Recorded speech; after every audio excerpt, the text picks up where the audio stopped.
इस वीडियो में हम लोग प्रिज्म और प्रिज्म से संबंधित सवाल लगाएंगे। इसमें विशेष रूप से डिस्पर्शन के सवाल होंगे और प्रिज्म से जो डिस्पर्शन होते हैं उसके ऊपर, और कुछ रिफ्रैक्टिंग इंडेक्स के बेसिक कॉन्सेप्ट जो है स्नेल्स लॉ, उस पर से संबंधित है।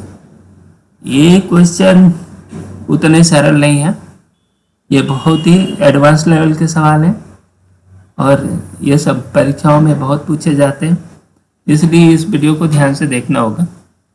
चलो, ये बिना किसी देरी के सीधे सवाल पर आते हैं, लेकिन आगे बढ़ने के पहले थोड़ा सा हम लोग इसको प्रिज्म के फार्मूले को जो समझ लो फिर से। देखो, आपका मान लो ये एक प्रिज्म है ना, ये कोई प्रिज्म है ना। प्रिज्म का एंगल ए है और कोई रे ऐसे गई, फिर इसमें गई और फिर ऐसे चली गई है ना। तो इसमें ये देखो ऐसा ऐसा, और ये आगे चल कर के ये ऐसे है ना। तो इसमें जो मूल बातें होती है, एक तो इस R1 है, ये जो है R2 है, ये इसका टोटल डेल्टा है, और ये है I, और ये इमरजेंट एंगल को हम E कह देते हैं। बस यही पैरामीटर रहते हैं। नहीं, हमने थोड़ा सा गड़बड़ कर दिया, ये R1 नहीं है, ये डेल्टा 1 है, और इसको डेल्टा 2 कर दो, इसको R1 कहेंगे, ये एंगल को R2 कहोगे। ठीक है, अब ये अब सही है, ठीक है ना। इसमें खास बात क्या है, देखो डेल्टा 1 पहली रे ये गई तो ये जानी थी इस दिशा में, तो ये ऐसे मुड़ी तो डेल्टा 1 डेविएशन हुआ ना। तो यहाँ पर डेल्टा 1 कितना हुआ, देखो I माइनस R1, देख रहे हो ना। यहाँ पर ध्यान दो, जा रही थी तो ये डेल्टा 1 मुड़ गई है ना, फिर उसी दिशा में ये डेल्टा 2 भी मुड़ रही है। ये डेल्टा 2 कितना हो रहा है, डेल्टा 2 बराबर E माइनस R2 हो गई। ठीक है, इन दोनों को जोड़ेंगे तो ये डेल्टा हो गया, तो डेल्टा हो गया I plus E minus R1 minus R2। लेकिन प्रिज्म में एक रिलेशन होता है, देखो ये नॉर्मल है, ये N1 है पहला नॉर्मल, ये दूसरा नॉर्मल है दूसरे फेस का, तो ये एंगल 90 डिग्री का हो गया, दो नॉर्मल का कटान बिंदु। नहीं, ये 90 डिग्री के हैं, ये 90 डिग्री के हैं, ये 90 नहीं होगा है ना। ये जो एंगल है ये कितना है, ये देखो एक ट्रायंगल का एंगल है ये, तो ये pi minus R1 plus R2 है ना। ये जो एंगल है ये बीच वाला है, इसका जो भी नाम दे दो, तो ये दे, और ये सामने का और ये A है, तो A plus pi minus R1 plus R2, ये मिल करके ये देखो ये जो है क्वाड्रिलेटरल है, ये चतुर्भुज है, चतुर्भुज के ये दो एंगल 180 अंश निकल गए है ना। ये 90 हो गया, ये 90 हो गया, दो 180 अंश हो गए, और फिर ये बाकी दो बचे उनका भी 180 अंश होना चाहिए, बस 180, अर्थात ये कुल हमने पाई के मामले में करो तो पाई हो गया, तो पाई से पाई कट गया, तो यहाँ से A बराबर R1 प्लस R2। तो ये जो इक्वेशन है ना, ये आपको हमेशा याद करके रखना पड़ेगा। डिटेल सोल्यूशन के लिए इसका जो एलिमेंट्री वीडियो है ना, जो पहले शुरू में बनाए थे, उस वीडियो को ठीक से पढ़ लो। और ये दूसरा इक्वेशन ये बन गया है ना। इसका और भी है, R1 प्लस R2 हमेशा ये रहता है, ये हमेशा ही रहेगा, तो ये तो फिर डेल्टा बराबर क्या हो गया, I plus E minus A। ये तुम्हारा रिलेशन बहुत काम का है, ये हर जगह प्रयोग में आएगा दो। ठीक, अभी तो इतना हुआ, और दूसरी बात होती है minimum deviation. Minimum deviation deviation के स्टेज में क्या होगा कि आई बराबर ई हो जाता है ना। आई बराबर ये एक्सपेरिमेंटली देखा गया है, इसके पीछे ज़्यादा पढ़ने की ज़रूरत नहीं है, इसका कोई सबूत नहीं है। सबूत यही है कि आप एक्सपेरिमेंटली आप देख सकते हो। तो आई इक्वल टू ई हो जाता है, और जब ऐसा हो गया तो डेल्टा एम कितना हो गया, ये इक्वेशन 2 से देखो, delta M equal to 2i plus minus A, है ना। तो फिर ये आई बराबर कितना हो गया, delta M plus A by 2, ठीक है। ये दूसरा इसका इक्वेशन हुआ। और आर बराबर, आर पहले वाले से देखो, आर बराबर ए बाई 2, तो म्यू रिफ्रैक्टिंग इंडेक्स म्यू कितना हो गया, म्यू बराबर sine I by sine R, तो ये delta M plus A by 2, ठीक है कि नहीं। और ये बेटा आर क्या है, sine R by sine R का मतलब ए बाई 2, ये जनरल फार्मूला है तुम्हारा, है ना 3। लेकिन ये पर्टिकुलर मामले में जब ए बहुत छोटा हो, है ना, तो इस स्थिति में अब इसको ये कर दो, म्यू साइन ए को ए बाई 2 कर देते हैं, साइन ए बाई 2 को ए बाई 2 कर दो यहाँ, और इसको delta M plus A by 2 कर दिया, साइन को थीटा के बराबर कर दिया, और इससे ये निकला delta M equal to mu minus 1 A. ये क्या है, ये deviation, delta M equal to mu minus 1, ये चौथा रिलेशन।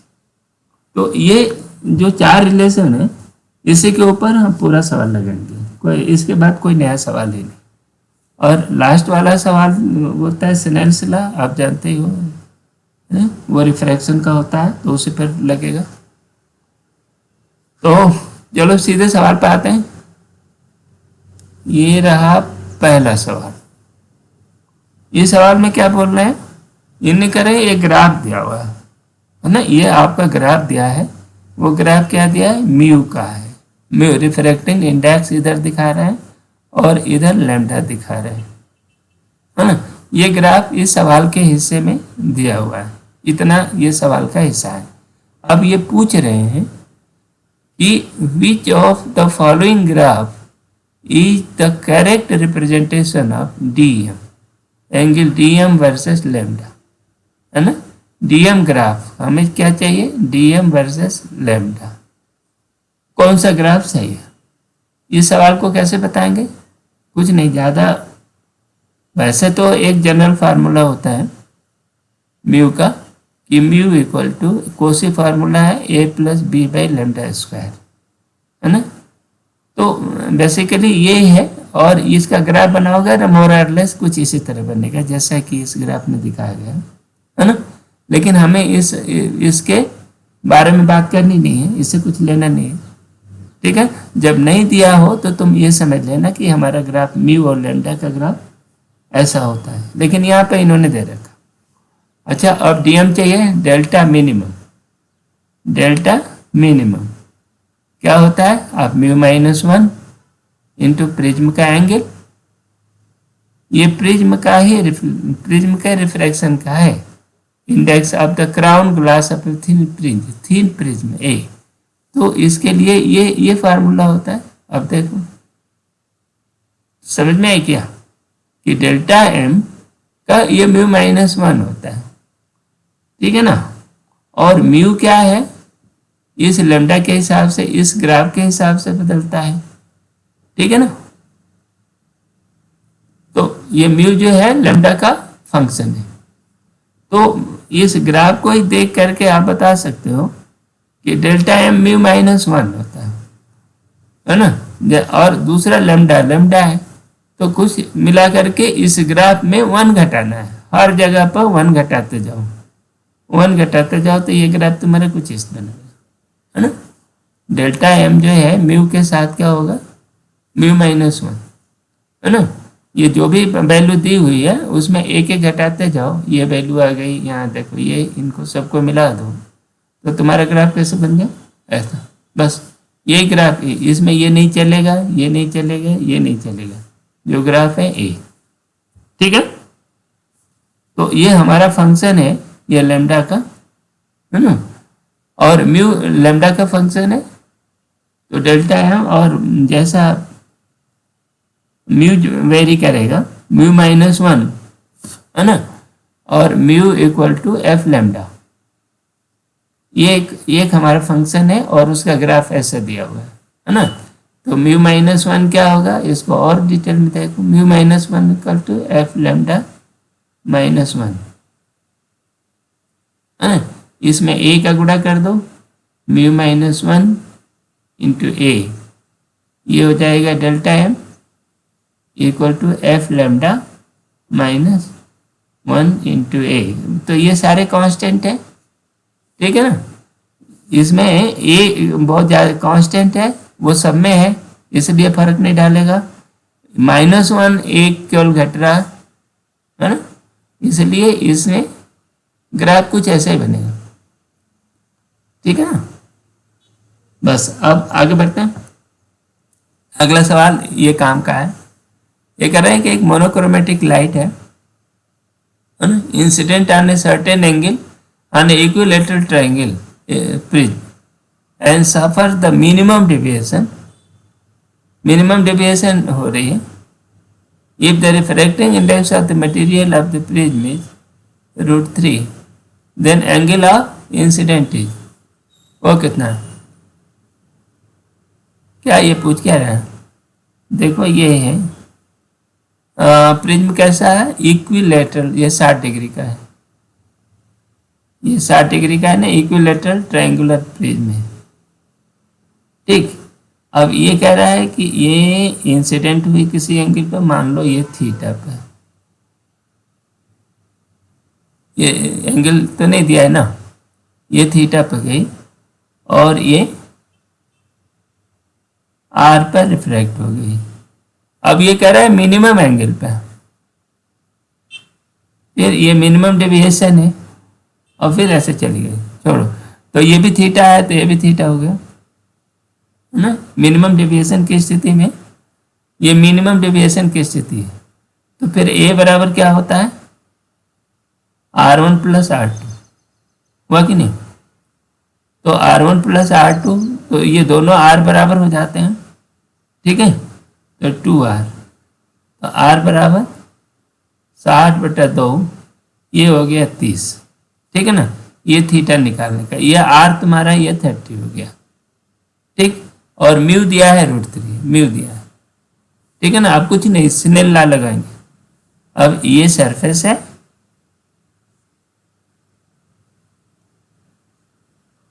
ये 30 डिग्री पे चली गई और ये थीटा है, तो ये कितना है, और म्यू जो दिया हुआ है ये √3 है, ठीक है ना। तो देखो sine theta, Snell's law, mu sine 30, ठीक, म्यू कितना दिया है √3, साइन 30 1/2, √3/2 कितना हो गया, √3/2, तो ये थीटा बराबर क्या होगा, 60 डिग्री, ठीक है ना। अच्छा है, ये सवाल से 60 डिग्री उत्तर हो गए तुम्हारा, इतना तो हो गया, लेकिन एक सवाल ये ध्यान रखना है, जनरली क्वेश्चंस में √3 इंडेक्स दिया जाता है, √3 जो है रिफ्रैक्टिव इंडेक्स दिया रहता है, और कई बार ये एंगल, ये आई एंगल और ये एंगल है ना आर, तो कई बार ये कहते हैं कि आई जो है 60 डिग्री है, तो वाई जब 60 डिग्री है तो आर कितना हो जाएगा, 30 डिग्री आती हो जाती है ना। आर 30 डिग्री है, ये 60 डिग्री होगा, तो ये जो कॉम्बिनेशन है ना, बहुत सारे सवालों में पूछा जाता है, तो ये हमेशा याद करके रखो, ये काम है, इसको निकालने के चक्कर में तुमको बहुत टाइम लगेगा, थोड़ा सा टाइम बच जाएगा, है ना। जब ये 60 और 30 का जहाँ भी ऐसा मामला हो और ये √3 रिफ्रैक्टिंग इंडेक्स हो, है ना, तो ये तीन चीज़ें हैं, ये जो सोल्यूशन, इस इक्वेशन का सोल्यूशन बेसिकली है जहाँ थीटा थीटा 60 रहेगा, μ√3 रहता है और आर जो रहता है 30 डिग्री होता है ना। इन तीनों में से कोई भी दो दिया रहेगा तो तीसरा अपने से वो 60 समझ लेना। ये मैंने आर दिया हो, म्यू दिया है, तो फिर आप थीटा जो है आपका 60 रहेगा। ठीक है ना, इस तरह का काम है। तुम सवाल में थोड़ा भी रहो तो फिर आप जल्दी लगा पाओगे। अगला ये सवाल देखो, ये सवाल भी वो पीछे वाले सवाल का है लेकिन ये घुमा रहा है। पीछे वाला सवाल जो है थोड़ा सा सीधा था लेकिन इस सवाल में थोड़ा सा घुमा रहा है। बोल क्या रहा है, ray of light incident at angle 60 degree. चलो भाई ये आई बता दिया। Angle on the face of the prism, prism का एंगल ये दिया हुआ है। ठीक है, ये है प्रिज्म का एंगल हो गया। ठीक है ना, प्रिज्म का एंगल दिया है 60। ठीक है भाई, तो ये मान लो ई है और ये आई है। तो एंगल ऑफ इंसिडेंट आई बराबर 60 दे रखा।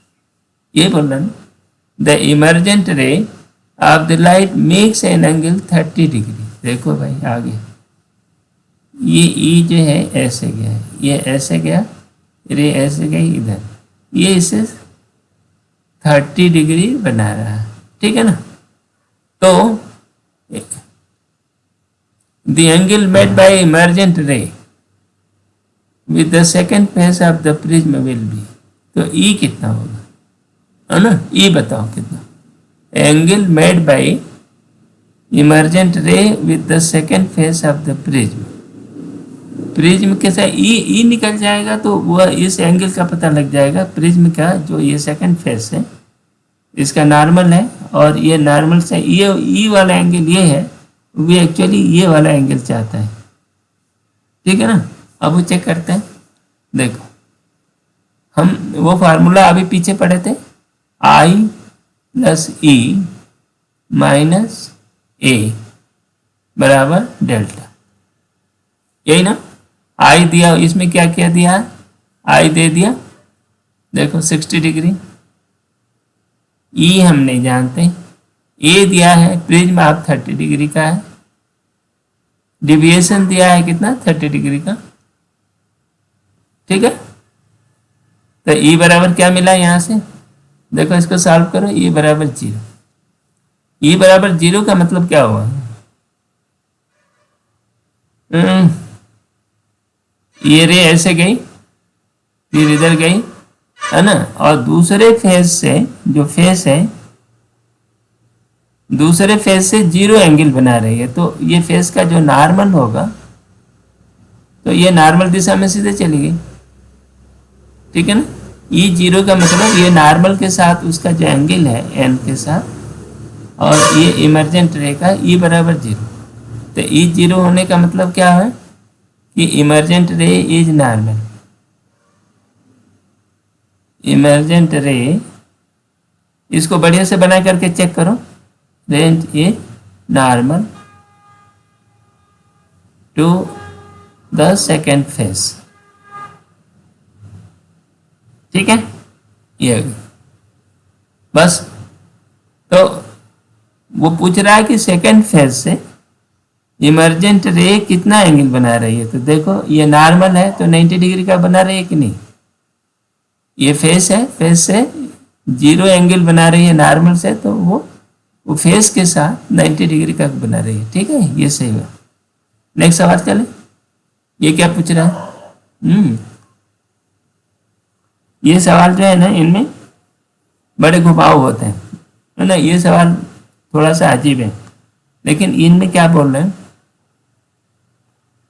कि आई से आई डेल्टा ग्राफ हम बना रहे हैं। इट वॉज फाउंड, प्रिज्म का मामला है, रिफ्रैक्टिंग इंडेक्स नहीं दिया हुआ। ठीक है ना, प्रिज्म का मामला है और आई डेल्टा ग्राफ हम बनाने जा रहे हैं। Incident ray is angle 35। देखो भाई ये ऐसी स्थिति है, इंसिडेंट रे इन्होंने लगा दिया 35 पे, ठीक। ये सफर डिविएशन, ये जाना था इधर, ठीक है। अब ये मुड़ी, फिर यहाँ पर रिफ्रैक्ट हुई, फिर इधर चली गई, फिर इसके बीच में ये 40 डिग्री बना रही, ठीक है, ओके। अच्छा, it suffer deviation 40 degree, that it emerges, ये 79 डिग्री, देखो ये एंगल है 79, ठीक है ना। इसके लिए फार्मूला क्या है, देखो I plus A E, emergent angle plus incident angle minus A बराबर डेल्टा, ये जनरल फार्मूला है। इसका I दिया है, I देखो क्या दिया है 35 दे दिया, प्लस E दिया है 79, है ना, माइनस ए निकालना है, डेल्टा दिया है 40, ये सॉल्व करो, ये 74 डिग्री हो गया। इसको बस सॉल्व करना है, कुछ नहीं है, ठीक है ना। ए बराबर 74, ये कितना हो गया 75,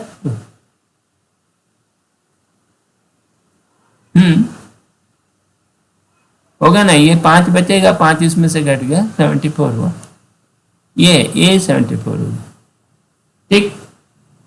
अच्छा, अब ये जो डेल्टा है, डेल्टा क्या दिया है 40 दिया है, तो डेल्टा एम कितना होगा भाई, डेल्टा एम 40 से छोटा होगा कि बड़ा, मिनिमम है ना angle, delta M minimum deviation होता है, तो किसी जनरल डेविएशन से हमेशा छोटा ही रहेगा, है ना, तो डेल्टा एम हमेशा इससे छोटा रहेगा, ये दूसरी पॉइंट है।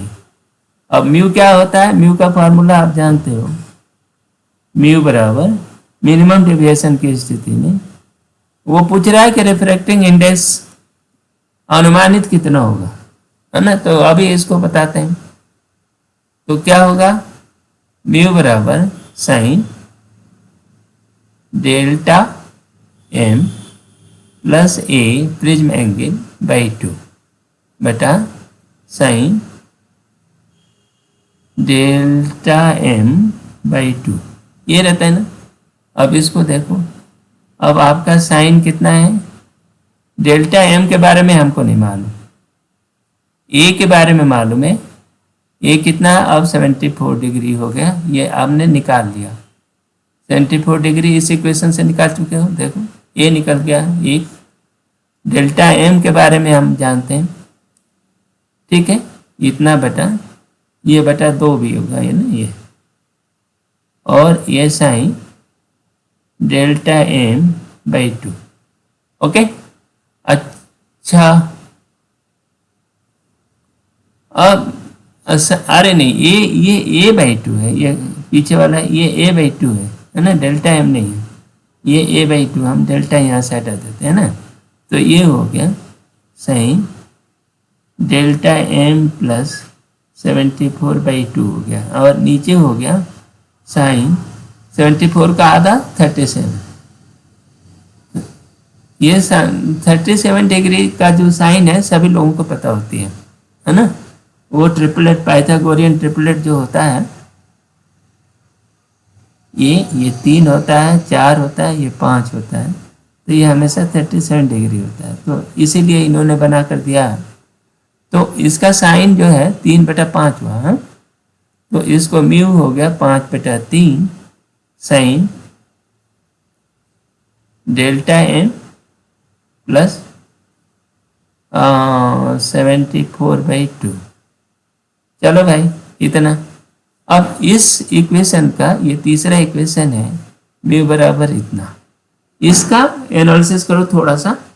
पहली बात कि maximum value mu max, max क्या होगा बताओ, म्यू मैक्स जो होगा ये साइन की अधिक से अधिक वैल्यू 1 हो सकती है, तो ये 5/3 हो गया, 5/3 को करोगे तो 1 पॉइंट कितना हुआ, भाग दे 5/3 का मतलब 1.67 हुआ क्या, देखो ना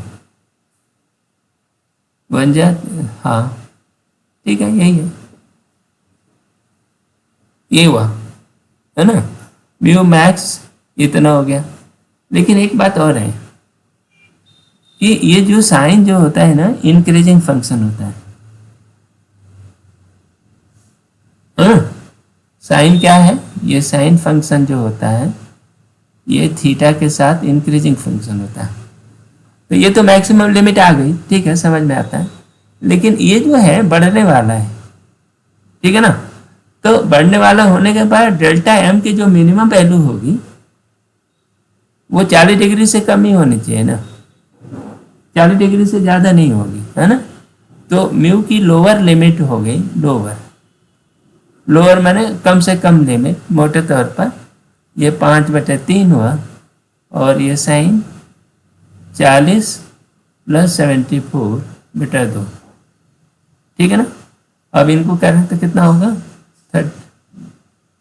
साइन 57, है ना, और ये 5/3 भी देगा। साइन 57 60 के आसपास है, तो ये क्या होगा, ये this is the less than, इसे थोड़ी बड़ी वैल्यू रख देते हैं। तो 5/3 इंटू 57 का √3/2, ठीक है ना, ये हो गया। तो फिर आपका ये वैल्यू मोटे तौर पर ये देखो कितना हुआ, 5/3। इससे म्यू क्या होगा, इससे छोटा ही होगा, मिनिमम वैल्यू ना, हाँ, म्यू जो है इससे छोटा होगा, तो वो कितना हुआ,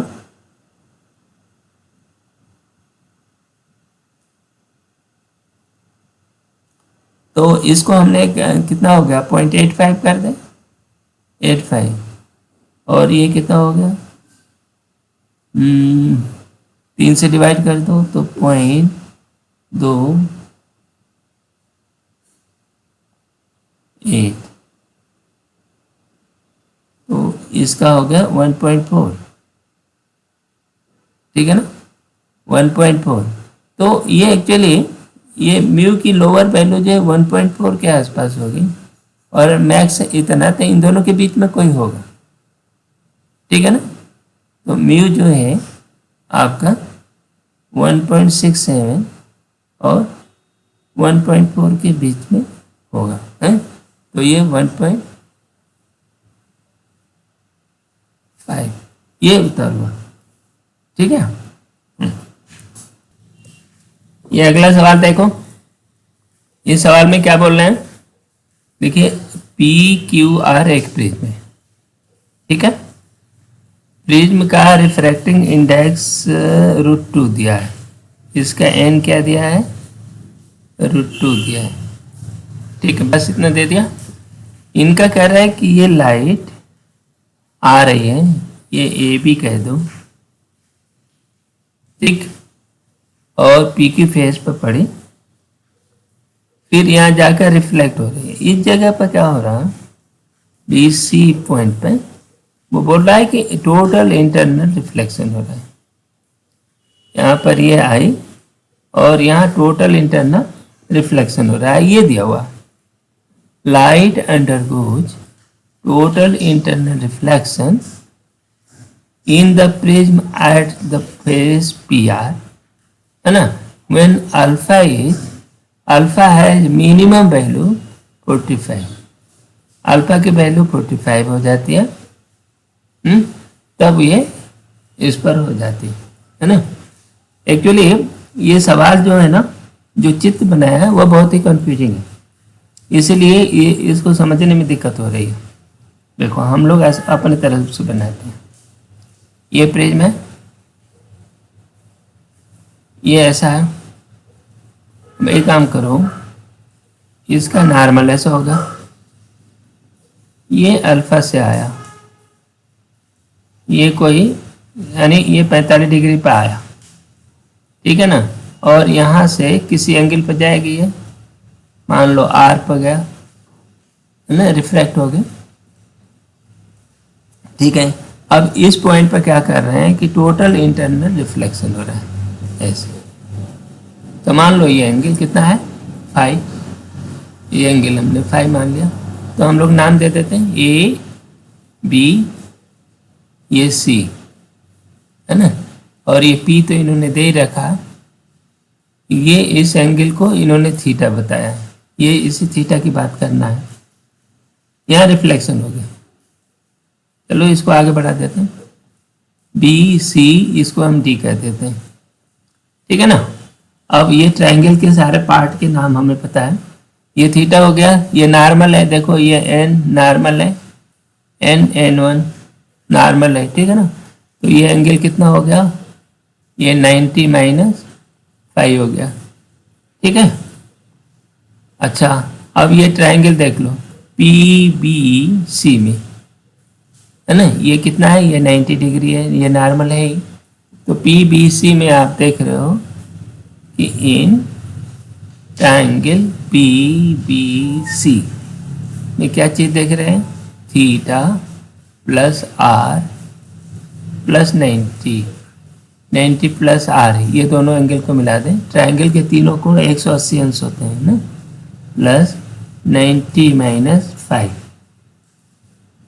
इक्वल टू कितना है, 180। ये होना चाहिए। अब देखो 180 से 180 कटेगा, या हाँ हमें पाई की बात करनी, 180 इधर भी है, ये कट गया, तो थीटा प्लस आर है ना माइनस 5 इक्वल टू 180, ठीक है, ये समझ में आई। अब क्या चीज़ है, 5 चाहिए, 180 नहीं, 0, सॉरी ये 0 हो गया ना, तो ये 5 हो गया थीटा प्लस आर, ठीक है ना, ये इतना होगा कि नहीं। अब इस आर की वैल्यू, ये रिफ्रैक्टिंग इंडेक्स दिया हुआ, तो देखो यहाँ पर बी पॉइंट पर स्नेल लगाओ, तो क्या हो गया, साइन 45 बराबर √2 साइन आर। इसका मतलब ये हुआ साइन आर निकला, यहाँ से देखो 1/√2, तो 1/2 इक्वल टू साइन आर, ठीक। इसका मतलब ये हुआ आर बराबर 30 डिग्री, ये दूसरी बात निकल गई, ठीक। ये पहले 5 निकल गया ये। अब देखो आर की वैल्यू हमने रख दें, तो इसका मतलब 5 जो हो जाएगा हर हालत में। अभी हम डिविएशन की बात नहीं कर रहे हैं, अभी रिफ्रैक्शन की बात नहीं कर रहे हैं। तो यहाँ कितना हो जाएगा, थीटा प्लस 30, ठीक है ना, ये 5 हो, लेकिन ये टोटल रिफ्लेक्शन हो रहा है ना। तो फॉर टोटल रिफ्लेक्शन है ना, phi should greater than I C. I C कितना होगा, देखो साइन आई सी इस पॉइंट पे सी पे, इधर √2 है और इधर क्या है, 1 है, तो 1/√2, तो आई सी कितना हो गया, आई सी बराबर हो गया 45 डिग्री, ठीक है ना। तो इसका क्रिटिकल एंगल 45 डिग्री है, तो ये क्रिटिकल एंगल से बड़ा होना चाहिए ना फाई, तभी तो रिफ्लेक्शन होगा। तो ये 45 डिग्री से बड़ा होना चाहिए, ठीक। ये तीसरी बात हो गई। बस हम थीटा सॉल्व कर लो, बड़ा इक्वल भी चलेगा। तो ये theta should greater or equal to 45 minus 30 equal to 15 degree. तो ये क्या है, 15 डिग्री होना चाहिए या 15 डिग्री से बड़ा होना चाहिए, कौन, थीटा। ये जो प्रिज्म का एंगल है, जब टोटल इंटरनल रिफ्लेक्शन होगा इस परिस्थिति में, जैसे ये डिजाइन इन्होंने बनाया है, ठीक है ना, तब थीटा जो है 15 डिग्री से बड़ा होना चाहिए। तो ये 15, ये सही है, ठीक है। अच्छा यहाँ एक भाषा प्रयोग किया है, minimum value.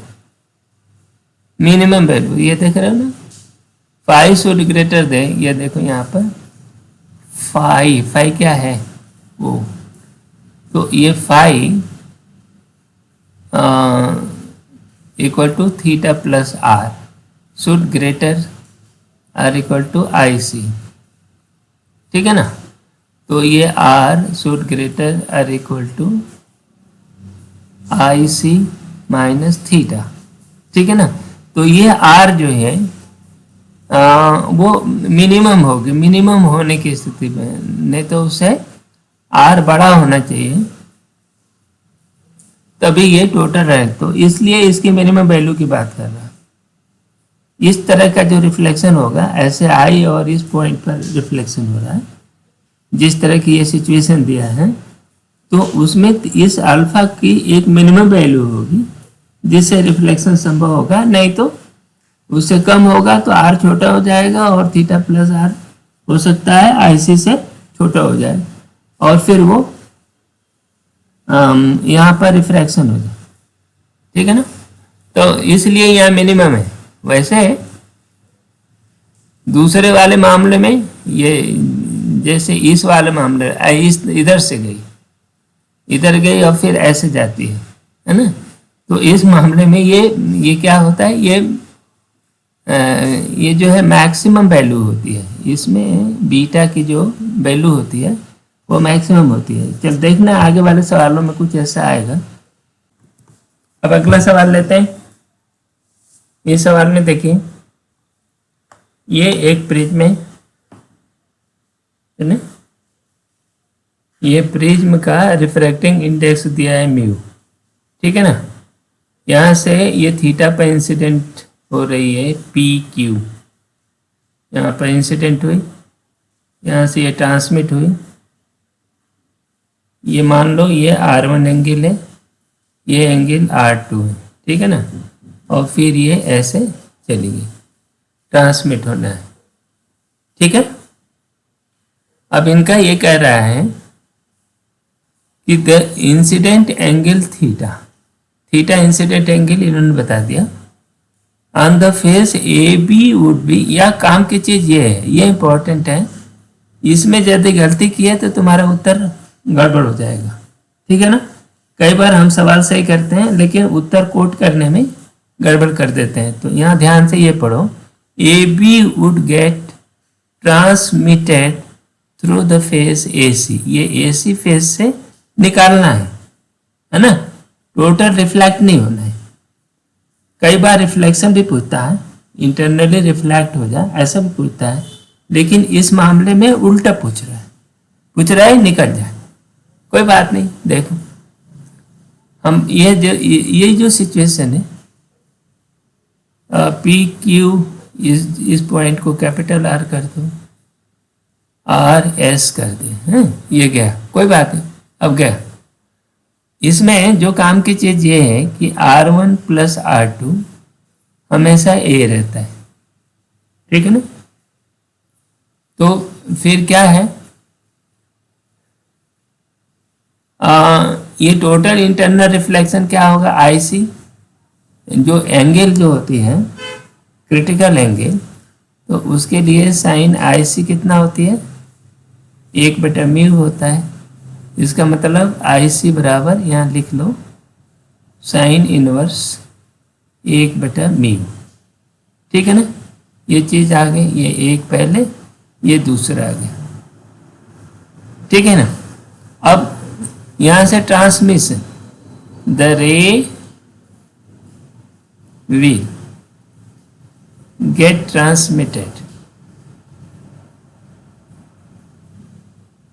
transmitted at AC if, कब होगा भाई, जब R2 is less than IC। ठीक है ना? ये बात करते हो। R2 की वैल्यू क्या होगी, इसका मतलब ये हुआ कि A minus R1 is less than IC। इसका मतलब ये हुआ कि A minus IC is less than R1। ठीक है? या अब और सीधा कर दो, R1 is greater then A minus IC। बस तुम्हारा सवाल अब लग गया, इतना। ठीक है? अब इस पॉइंट Q पर स्नेल लॉ लगाओ, तो ये क्या होगा, sine theta equal to mu sine R1। Snell law लगाया इस पॉइंट Q पर, तो ये मिला। ठीक है? R1 बड़ा है, R1 बड़ा है, ट्रांसमिशन के लिए R1 को बड़ा होना चाहिए। ठीक है ना? तो इसका ये तभी होगा कि जब थीटा बड़ा हो। इसका मतलब sine theta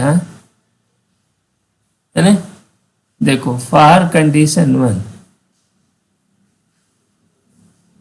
condition 1 sine theta should greater than mu sine R1 है ना, इक्वल टू ये म्यू साइन R1 को हम बराबर कर रहे हैं mu sine A minus IC। ठीक है, बस वैल्यू रखना है, ठीक है ना। तो इसको लिख सकते हैं sine theta is greater than mu sine A minus sine inverse 1/म्यू। IC की वैल्यू रख दिए। ये जो है एक छोटा कोष्टक और ये हो गया इतना, ठीक है ना। ये एंगल है, ये एंगल पार्ट है A माइनस साइन इनवर्स 1/म्यू। तो इसको theta is greater than sine inverse, इसको ये देखो म्यू साइन है ना A माइनस साइन इनवर्स 1/म्यू। ये हमारा रिजल्ट आ गया। ये रिजल्ट किस काम के लिए? जब ट्रांसमिशन होगा, ट्रांसमिशन हो उसके लिए। और जब टोटल रिफ्लेक्शन होगा तो इसका ठीक उल्टा हो जाए है ना। टोटल इंटरनल रिफ्लेक्शन के लिए पूछे तो इसी इक्वेशन का सीधा उल्टा हो जाता है। इसका उल्टा थीटा इज लेस देन और इक्वल टू होगा। तो सही उत्तर क्या हुआ? देखो ये सी, थीटा को बड़ा होना चाहिए। देखो थीटा बड़ा होगा तो आर बड़ा होगा, ये R2 छोटा होगा, R2 छोटा होगा तो निकल जाएगी, ठीक है ना। थीटा बड़ा होगा इसलिए थीटा की ये लिमिट इस तरह से बता रहा है, ठीक है। आगे बढ़े। ये देखो ये कॉन्सेप्चुअल सवाल है, थियरी में पढ़े हो गए। The graph between angle of deviation delta and angle incidence I for the triangular prism is, ऐसा होता है। ये एक्सपेरिमेंटल है, ये सी की तरह होता है। ऐसे नहीं होगा, ये भी नहीं होता, ये भी नहीं होता, है ना। ये ऐसे ही होता है। और मिनिमम डेविएशन की स्थिति में आई है ना, ये इस पर मिनिमम होता है, ठीक है ना। ये तो इसके प्रिज्म के दोनों ओर आई बराबर हो जाते हैं, ये बस ध्यान रखना। इसमें ये आई ए और उतना ही आई ये चला आता है, ठीक है ना। और ये आर हो जाता है, ये आर हो जाता है, ये रहता है, ठीक। बस ये है, इसी के ऊपर सवाल बना दिया। आगे देख, ये क्या पूछ रहे हैं? ये कह रहे हैं कि ये एक प्रिज्म है ना, ये भी फेस पर 90 डिग्री पर ये रे इंसिडेंट हो रही है। इस रेज में क्या क्या चीज है देखो, ये रेड कलर की लाइट है, ग्रीन की लाइट है और ब्लू की है। रेड, ग्रीन और ब्लू, ये 3 कलर की लाइट मिक्स होकर आ रही है। उनके रिफ्रैक्टिंग इंडेक्स ये दिया हुआ, ठीक है ना। ये कुछ बस ये प्रिज्म की बनावट ऐसे दिया है। ये 45 डिग्री है, ये 90 डिग्री है ना। राइट एंगल है, ये 90 डिग्री, ये एंगल कितना होगा? 45 डिग्री। चलो ये रे को यहाँ आप इंसिडेंट होने दो, ये ऐसे। ऐसी परिस्थिति में जब इंसिडेंट ऐसे हुई तो ये एंगल 45 डिग्री हो जाएगा, ठीक है कि नहीं। ये एंगल 45 डिग्री हो। अब देखो कौन कौन सी रेज इस प्रिज्म को क्रॉस करेगी। ऐसे कौन सी रेज जो है इसको क्रॉस करेगी और कौन ये टोटली रिफ्लेक्ट हो जाएगी। 2 तरह की रे हो, ठीक है ना। ये पता लगाना है। अब ये देखो चेक करते हैं कि इसमें क्रिटिकल एंगल कितना होता है? IC साइन इनवर्स कितना? 1/n 1/म्यू, ये रहता है ना। अच्छा भाई, या इसको हम ऐसे लिखो तो ज़्यादा अच्छा होगा, साइन IC = 1/म्यू, ठीक है ना। अब यहाँ आपका एंगल जो है 45 डिग्री दिया हुआ है, 45 डिग्री सबके साथ बन रहा है। तो ये देखो साइन 45, साइन 45 कितना है, 1/√2 है। इसका मतलब है 1.1414 ये रहता है ना। अब इसी से कंपेयर करो, ये मतलब रिफ्रैक्टिंग इंडेक्स √2 होगा तो आपका 45 डिग्री का ये रहेगा। और म्यू जो होता है, म्यू बड़ा रहेगा तो IC छोटा रहेगा, म्यू छोटा होगा तो IC बड़ा होगा। तो देखो IC साइन IC रेड के लिए देखो, रेड पहले रेड है ना, 1/3 नहीं, 1/1.3 नहीं, ठीक। साइन IC ये क्या है, ग्रीन, 1/1.44, ठीक। और साइन IC ब्लू है ना, क्रिटिकल एंगल ब्लू के लिए 1/1.47। अब ये देखो एंगल किसका बड़ा रहेगा, इसे कंपेयर करो। साइन एक बढ़ने वाला फंक्शन है, ऐसे साइन जो है थीटा के साथ बढ़ने वाला फंक्शन है ना, तो जिसकी वैल्यू ये साइन की वैल्यू है, तो जिसकी साइन वैल्यू बड़ी होगी उसका थीटा बड़ा होगा। देखो इसकी साइन वैल्यू देखो, इसकी साइन वैल्यू सबसे बड़ा क्या है, ये ग्रेटर देन 45 डिग्री होगा, होगा कि नहीं। देखो 1/4 पे ये क्या है, 45 डिग्री से छोटा होगा, ये क्या होगा, 45 डिग्री से छोटा होगा। तो 45 डिग्री से छोटा क्या IC, तो इसका मतलब ये 45 डिग्री पर ये दो रेज जो हैं यहाँ पर रिफ्लेक्ट हो जाएंगे। कौन कौन से, जिनका क्रिटिकल एंगल 45 डिग्री से छोटा होगा, है ना, क्रिटिकल एंगल 45 डिग्री से छोटा होगा, वो सभी के सभी टोटल रिफ्लेक्ट कर जाएंगे, क्योंकि ये 45 डिग्री का जो एंगल ऑफ इंसिडेंस है ना, ये एंगल ऑफ इंसिडेंस है वो क्या है, क्रिटिकल एंगल से बड़ा हो गया। तो यहाँ से क्या निकल जाएगी, देखो ये ग्रीन निकल जाएगी और इसमें क्या हो जाएगा, ब्लू निकल जाएगी। और इधर कौन से बचेगी बस केवल, ये 45 डिग्री से बड़ा है ये किसका, रेड वाले का। तो रेड का बड़ा होने के कारण क्या होगा, रेड इसके अंदर रिफ्लेक्ट हो जाएगा, है ना। तो क्या होगा, ओनली रेड विल रिफ्रैक्ट, ठीक है। जब ये रिफ्रैक्ट होगी तो इसमें इधर पूछ रहा है कि a person looking on the surface AC, इसको देख रहा है, of the prism will see, कौन सी लाइट ये दिखेगा, ये रेड दिखेगी, क्योंकि केवल लाल आएगी, बाकी ग्रीन वाला और इधर जो है इधर से रिफ्लेक्ट हो जाएगी, ठीक है ना। तो कौन सी है, D, केवल रेड कलर नहीं मिलेगी, नो लाइट, नहीं लाइट तो मिलेगी, ठीक है ना। Green and blue colour, green and blue colour तो ये रिफ्लेक्ट हो जाएगी, इंटरनल यहीं से पूरा रिफ्लेक्ट होगी, है ना। रिफ्रैक्ट केवल ये वाली होगी, रेड वाली, ठीक है। आगे बढ़ो, ये क्यों पूछ रहा है, हाँ, टू बीम, ये कॉन्सेप्चुअल सवाल है, छोटे छोटे लेकिन बहुत काम के हैं, ये एडवांस में कभी पूछे गए हैं। The beam of the red and the violet colours are made to pass separately through a prism, है ना, एट एंगल ऑफ 60 डिग्री। देखो ये प्रिज्म है, इसका एंगल जो है 60 डिग्री है, ठीक। In the position of the minimum deviation the angle of refraction is, अब ये ध्यान से देखो, कोई रे गई इधर,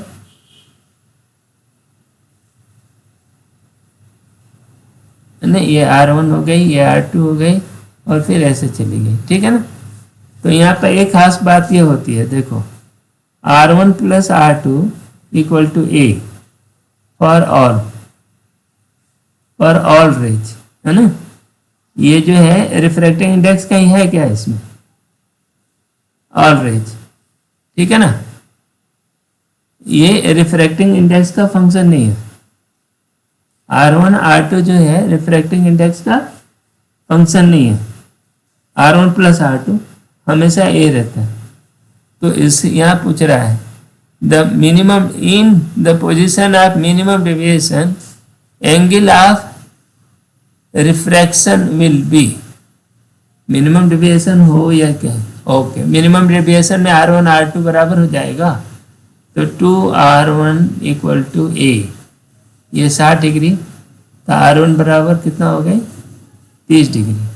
तो ये चाहे रेड लाइट हो चाहे वायलेट हो, ठीक है ना, वायलेट हो, दोनों के लिए R1 जो है 30 होगा, है ना। तो एंगल ऑफ रिफ्रैक्शन जो है वो 30 डिग्री होगी, है ना। ये भी 30 डिग्री हो जाएगी, ये भी 30 डिग्री हो जाएगी, मिनिमम डेविएशन है। तो ये बोथ एंगल है, ठीक है ना। डेविएशन जो डेल्टा होता है, डेल्टा एम, वो कितना होता है म्यू माइनस 1 इंटू ए। यहाँ म्यू का रूल है, इनका डेविएशन अलग अलग होगा, लेकिन R1 और R2 दोनों का R1 प्लस R2 हमेशा ही बराबर होगा, ठीक है ना। तो ये ए सही है। The greater for the violet colour, नहीं। Greater for red colour, no. Equal but not 30 degree पर बोथ, बिल्कुल ही गलत। मिनिमम डेविएशन है, मिनिमम डेविएशन में R1 equal to R2, I1 I equal to E, है ना। और ये A/2 मिनिमम डेविएशन के मामले में, ठीक है। बस यही सवाल है, आगे बढ़ते हैं। अगला सवाल, इक्विलेटरल प्रिज्म, प्रिज्म कैसा है, इक्विलेटरल है। ये इक्विलेटरल है, माने ये 60 डिग्री का है और ये नीचे भी 60 डिग्री का है। इसमें PQ रे आ रही है, ये मिनिमम डेविएशन की स्थिति बना रही है।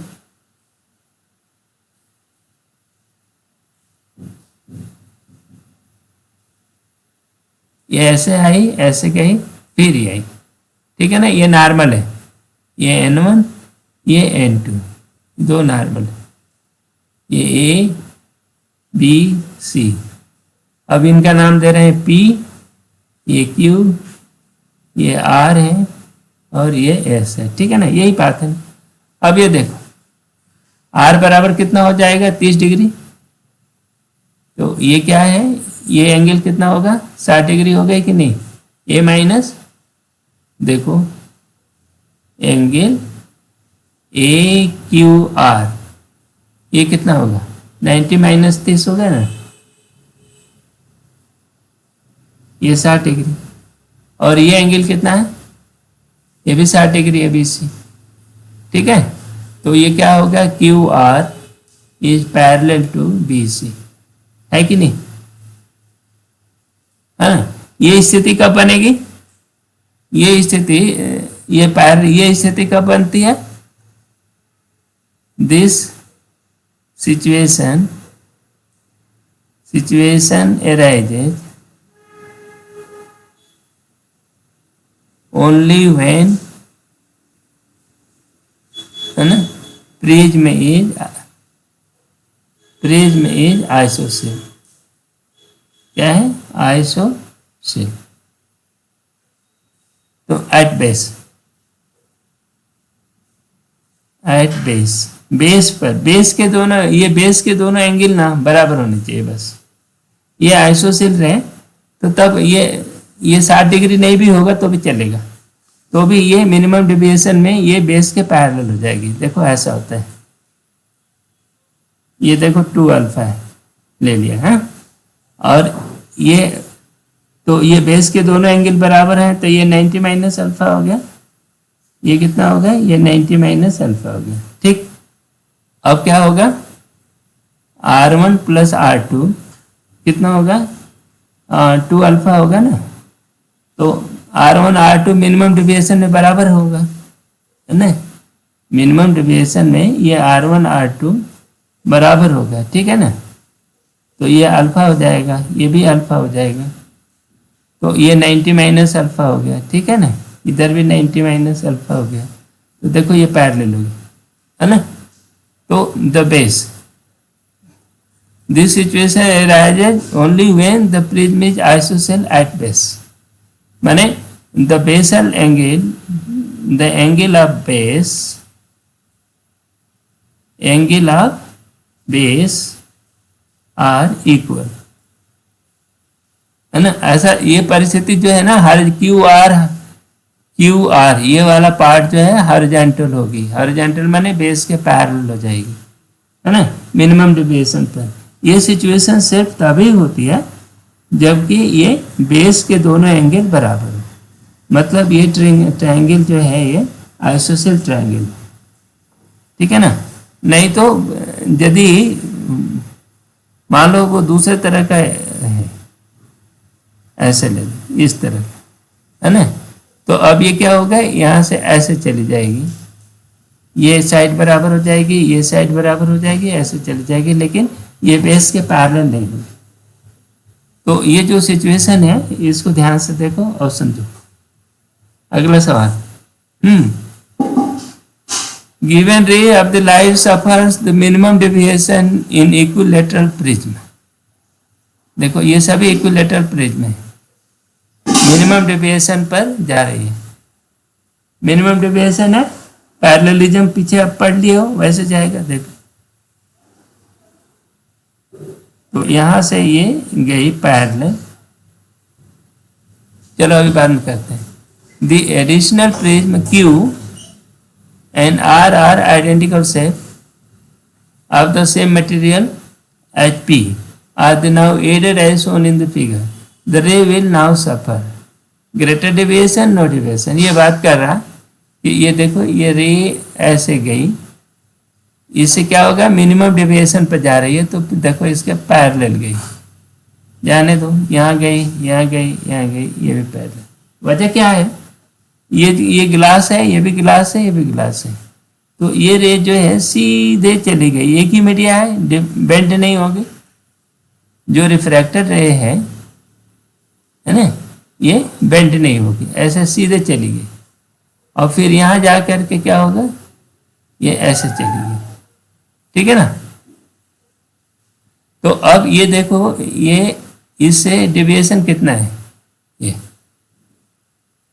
ये डेल्टा एम जो मिनिमम डेविएशन आता है इन तीनों प्रिज्म के हेरा, तो बिल्कुल वो उतना ही होगा जैसे एक सिंगल प्रिज्म है ये। तो ये गया,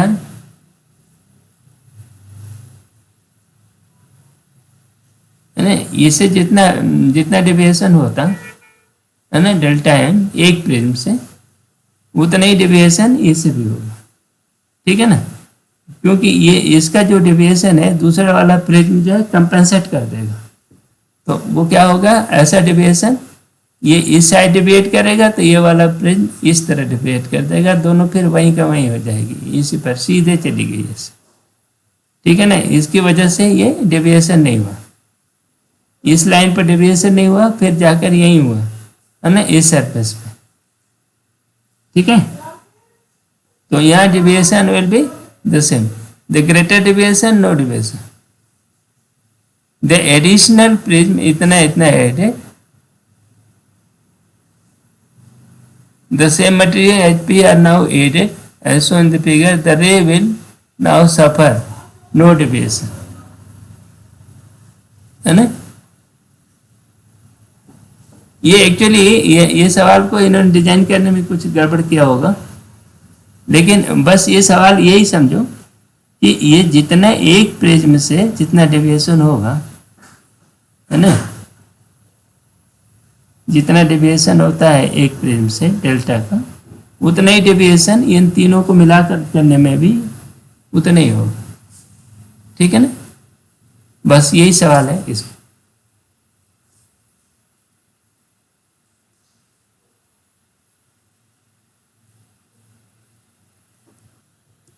अब अगला सवाल को देखो, इसमें क्या बोल रहे हैं, ये रे आ रही है ए बी, ये आई सी डी, दो रे आई, इस तरह का प्रिज्म है, ये आइसोसेल प्रिज्म है। And ISOCELL prism of angle 120 ऐसा जो दिखा दिया है ना, लेकिन ये एंगल ऑफ प्रिज्म नहीं है इस सिचुएशन में। अब ये कह रहे हैं कि ये जो रे रिफ्रैक्शन के बाद निकलेगी वो पैरेलल होगी या डिफ्लेक्ट होगी या कैसे होगी, ये बताओ। एक्चुअली इसमें एक बात ध्यान रखो, ये जो प्रिज्म है ना, कोई भी प्रिज्म होता है, इसमें जो रे ऐसे जाती है, इधर गई और फिर ये ऐसे बेस की ओर मुड़ती है, और ये डिविएशन कितना होता है, ये मान लो ये डेल्टा है ना, ये डिविएशन है। अब हम क्या कर रहे हैं, इस मामले में ये ध्यान रखो, हमेशा बेस की ओर मुड़ती है, बस इतना ध्यान रखोगे तो इस सवाल को हल कर लेंगे। ये क्या है, इसको दो प्रिज्मों में हम बांट देते हैं, ऐसा परपेंडिकुलर खींचते, इसको P Q R और S, दो प्रिज्म। अब आप ये कह सकते हो कि ये दो प्रिज्म का बना हुआ है, ये एंगल हो गया ये 60 डिग्री, ये भी 60 डिग्री हो गई, ये 90 डिग्री हो गया, ये एंगल कितना हो गया 30 डिग्री, ये कितना हो गया 30 डिग्री, ठीक है। तो अब ये कह रहे हैं कि ये एंगल गया, रिफ्रैक्टिंग इंडेक्स इतना है 144, तो 144 मतलब आईसी कितना हो जाएगा, साइन इनवर्स 1/1.44, तो ये अप्रोक्सीमेटली ये कितना है, ग्रेटर देन 45 डिग्री, 45 डिग्री से बड़ा होगा, ठीक है ना। अब यहाँ पर देखो, ये यहाँ पर आया क्या क्या, आर एस, इसमें कहो टी, ये यहाँ पर आया,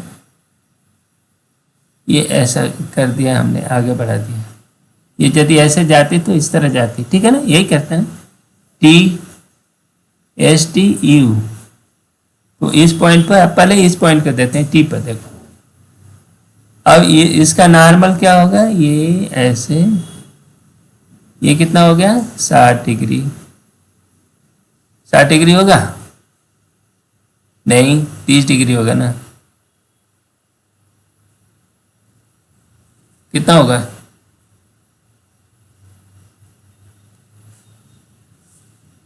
हाँ तो ये 30 डिग्री होगा ना, ये 30 डिग्री पर इंसिडेंट हुई इस पर, ठीक है। तो ये जो 30 डिग्री पर इंसिडेंट हो रही है, तो ये क्रिटिकल एंगल से छोटा एंगल है ना, तो फिर ये क्या होगा, ये यहाँ से ये ट्रांसमिट हो जाएगी। मान लो ये डेल्टा एंगल पर ये ऐसे गई, इधर जाएगी, जाएगी कि नहीं, किधर मुड़ेगी, बेस की ओर। इस प्रिज्म का बेस ये है, तो बेस की ओर ये मुड़ेगी। ये वाली क्या है, ये भी देखो, ये 30 डिग्री पर इंसिडेंट हो रही है, ये भी एंगल क्या हो गया 30 डिग्री, तो ये भी इसमें चली जाएगी, तो ये जब रिफ्लेक्ट होगी तो ये भी उतने ही, ये डेल्टा एंगल ऐसा चली जाएगी, ठीक है ना। ये नॉर्मल, ये इससे डेल्टा डेविएट हो जाएगी, क्यों, ये R1, ये 30 डिग्री पे आई तो इसको कुछ R पे जाएगा, तो इतना डेविएट हो जाएगी, किधर मुड़ेगी, ये बेस की ओर चली जाएगी, ठीक है ना। इसको आप निकाल सकते हो कितना एंगल लगेगा, देखो ना, ये मान लो ये R है, तो ये साइन 30 और 1.44 इक्वल टू साइन R, ठीक है ना। तो यहाँ पर 37 कितना होता है, 37 1/2 हो गया ना, तो ये 0.7 हो गई, 0.72 इक्वल टू साइन R, तो R इक्वल टू कुछ हो गया, ये 72 करीब करीब हुआ, तो ये 50 डिग्री के आसपास होगा, ठीक है ना। तो अब आप ये देखो 50 डिग्री हम मान लेते हैं, तो ये 30 डिग्री था, तो ये कितना डिग्री चला गया, ये 30 डिग्री पर ये जा रहा था ना ऐसे, तो ये 50 डिग्री पर जाने लगा तो 20 डिग्री मुड़ गया ना ये, तो वो कुछ भी डेल्टा मुड़ेगा तो ये एक्चुअली इस लाइन से ये जो नॉर्मल है, नॉर्मल से दूर जाएगा, ये हवा में जा रहा है तो दूर जाएगा, तो ये हमेशा इस लाइन से तो मुड़ ही जाएगा। तो इधर इधर मुड़ा, ये ऐसे चली गई, ठीक है ना। तो इन दोनों के बीच में एंगल कितना है, ये देखो 2 डेल्टा, इसको देख सकते हो 2 डेल्टा इनके बीच का एंगल होगा, ठीक है ना, वो पैरेलल नहीं रहेगी। तो ये जो ड्राइंग है इसको खींच करके देखो, बस इसी पर चाहिए कि पैरेलल होगी कि नहीं, यही चाहता है। Are the parallel to each other, नहीं पैरेलल नहीं है। आर डाइवर्जिंग, डाइवर्जिंग भी नहीं है, कन्वर्जिंग है। मेक एन एंगल इतना माइनस इतना विथ ईच अदर, हाँ इन दोनों के बीच में 2 डेल्टा का एंगल हुआ, ये देखो साइन इनवर्स 72, वही 72, यही तो बात हुआ। R equal to sine inverse 72, ठीक है ना। और डेल्टा कितना हो जाएगा, आर माइनस 30, ठीक है ना, साइन इनवर्स 72 माइनस 30। अच्छा एक मुड़ी, दूसरी कितनी मुड़ी, वो भी डेल्टा ही मुड़ेगी क्योंकि सिमेट्रिकल है, तो उसका दुगना, द मेक एन एंगल इतना सी, मेक एंगल 2 साइन इनवर्स, नहीं उतना नहीं मुड़ेगी, ये साइन इनवर्स तो 72 जो है ये इतना नहीं मुड़ेगा, ये तो इस लाइन से गई ना पैरेलल। ये देखो, इसको और समझने के लिए इसके पैरेलल इन दोनों का काटवा दो और यहाँ पर ये कर दो, ये डेल्टा का ये डेल्टा हो गया और इसका एकांतर कोण ये हो गया, एकांतर मैंने अल्टरनेटिव एंगल ये, तो ये दोनों मिल गए, देखो 2 डेल्टा हो गए, तो इन दोनों के बीच में एंगल कितना होगा, 2 डेल्टा। एक्स चले, हाँ ये कह रहे हैं कि ये अरेंजमेंट है, इसका ग्लास जो दिया है 1.5 का म्यू है, रिफ्रैक्टिंग इंडेक्स है, पानी का 4/3 है, ठीक है। कह रहे हैं कि ए बी से ये परपेंडिकुलर दिशा में एक रे को हम इंसिडेंट कर रहे हैं, the beam of incident normally on AB is totally reflected to each reach the face BC, यहाँ पर टोटली रिफ्लेक्ट हो जा रही है। चलो भाई यहाँ से रिफ्लेक्ट हो गई BC, इफ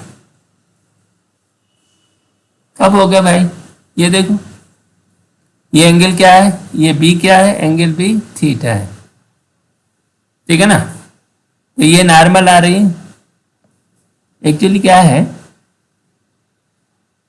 ये कुछ इस तरह का सिचुएशन है ना, ये ए है एंगल, यहाँ से ये परपेंडिकुलर आई, ये रे ऐसे इंसिडेंट हुई, इसका नॉर्मल ऐसा हो गया, ये नॉर्मल हो गया। तो देखो ये ए है, ये 90 माइनस है, तो ये एंगल कितना हो जाएगा, ए हो गया, ठीक है ना। और यदि ए जो है ये एंगल, ये इंसिडेंट एंगल, जब ये नॉर्मल इंसिडेंट होगा तो इंसिडेंट एंगल ए है, तो इस मामले में ए का मान यहाँ पर क्या है, थीटा है, थीटा या बी दिया है।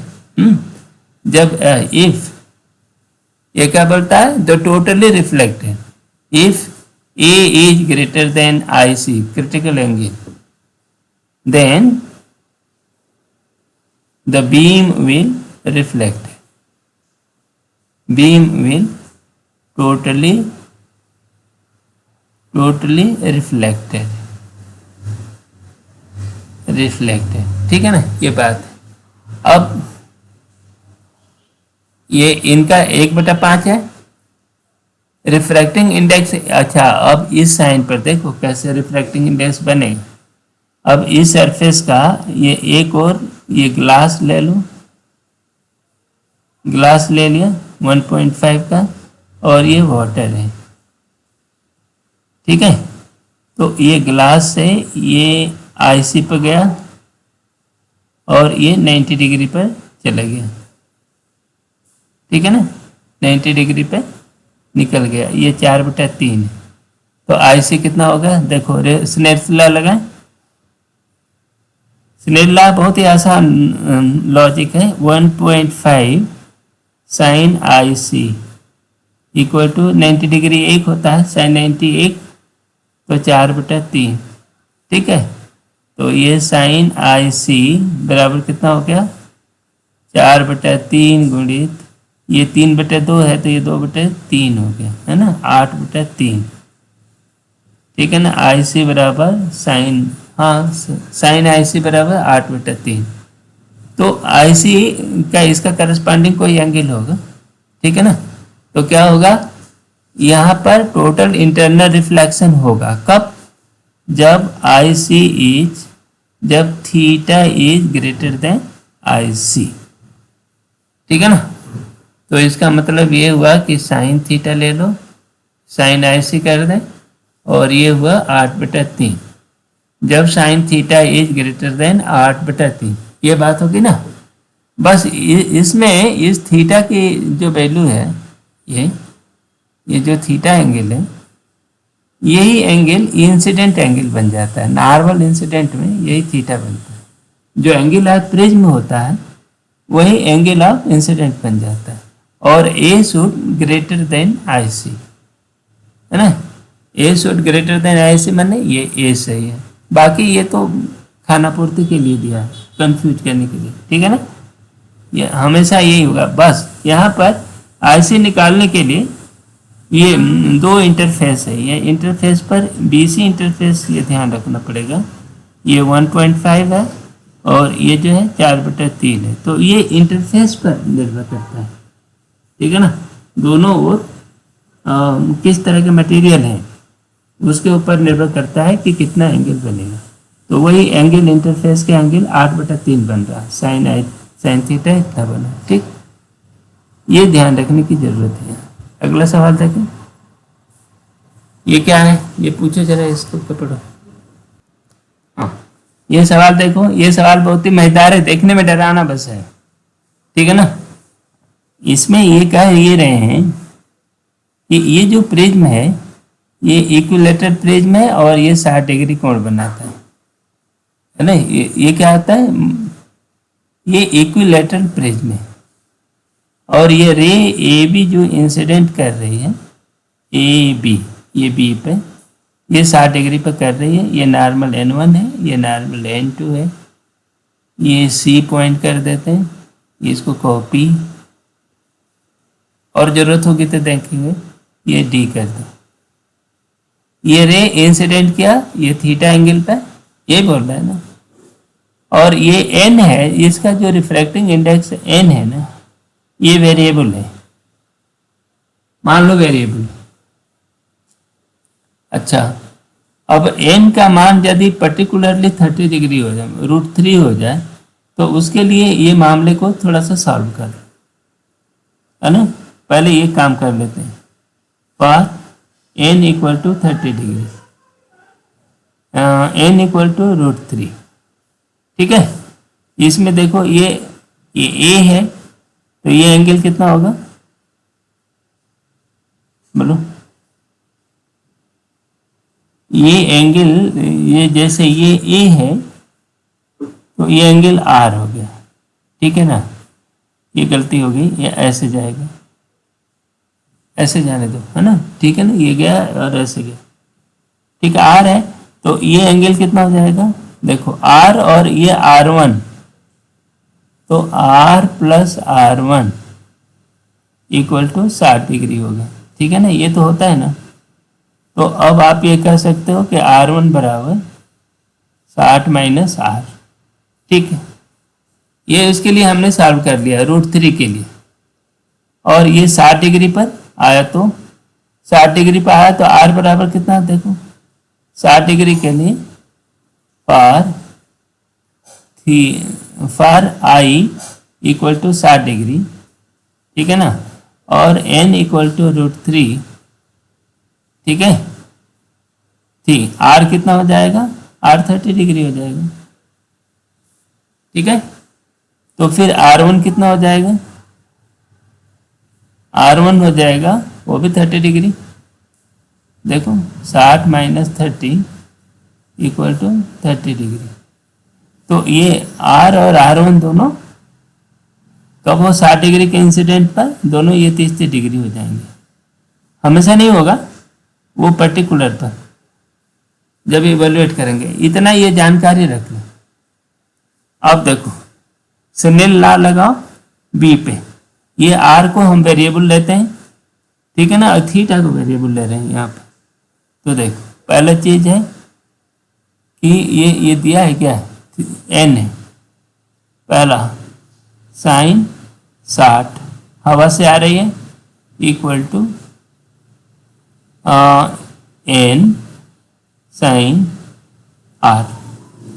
ये देखो ये दूसरे इक्वेशन, ये हमारे काम का, इसको अभी डिफरेंशिएट करेंगे, है ना। आर जो है थीटा एन का फंक्शन है और ये जो है एन भी वेरिएबल है, ठीक है। इसका हो गया दूसरे का साइन थीटा, ये देखो ये भी थीटा है और ये आर है, तो ये N sine A minus R. देखो इसमें वेरिएबल बहुत थे, उसको हमने छोटे कर दिए, कम कर दिए। ये R1 हो गया ना, ए माइनस आर कर दिया, ए कांस्टेंट है, आर वेरिएबल है, ये तीसरा हो गया। बस आप डिफरेंशिएट करो, इसमें पहले वाले दो को डिफरेंशिएट करो। पहले साइन थीटा ये खत्म हो गया, कांस्टेंट है एन, एन के सापेक्ष करते हैं, एन का होगा साइन आर, है ना, साइन आर प्लस और N cos R D R by D N equal to 0। अब ये कह रहा है ना 60 डिग्री के लिए हम लोग वैल्यू निकाल लिए हैं, तो r इक्वल टू 30, पर इसको एवेल्युएट कर लेते हैं। D R by D N कितना हो गया, यहीं से ले लो, D R by D N दूसरे में जो आएगा उसमें हम लोग सब्स्टिट्यूट कर देंगे। तो साइन आर साइन 30 हो गया, 30 हो गया ना, प्लस एन रूट 3 है, कास आर रूट 3 बाई 2 हो गया, और D R N by D, ठीक है कि नहीं। साइन का डिफरेंशियल तो काश ही तो होता है, ठीक है, बढ़िया। D R by D N है ना, साइन ये 1/2 हो गई, प्लस ये हो गई 3/2 और D R by D N. तो यहाँ पर ये आ गया D R by D N, इसकी वैल्यू 1/3 आया, माइनस हो गया कि नहीं। ये आप लिख कर रख लो, बस इससे हमारा काम बन गया। अब ये दूसरे वाले को डिफरेंशिएट करो, इसको डिफरेंशिएट करते हैं। साइन थीटा का ये हो गया cos theta D theta by D N, ठीक। पूछ रहा है ये D theta by D N कितना होगा, ये चाहिए। Cos theta D theta by D N, ये इक्वल टू 2 टुकड़े होंगे इसके, है ना, साइन ए माइनस आर, ठीक, प्लस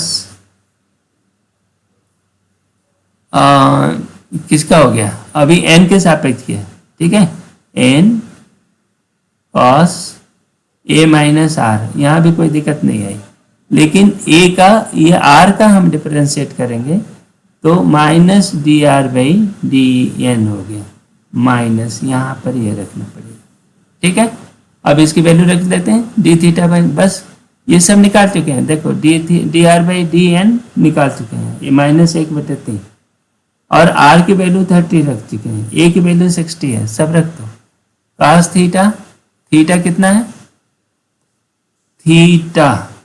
थीटा कितना है होगा, ये 60 होगा ना भाई, ये 30 डिग्री पर जाएगा तो ये थीटा कितना होगा 60 डिग्री, ये √3 तो है, तो ये 60 हो गया। कास 60 की value 1/2 D theta by D N हो गई, ठीक है ना। ये थीटा 60 डिग्री हुआ कि नहीं, ये हो जाएगा, इक्वल टू साइन ए की वैल्यू 60 और आर की वैल्यू 30, ठीक है ना। एक पर्टिकुलर मामले में √3 पर इवेल्युएट करना है इस पूरे फंक्शन को, डिफरेंशिएट तो जनरल मान कर दिया, लेकिन पर्टिकुलर पर इवेल्युएट करो।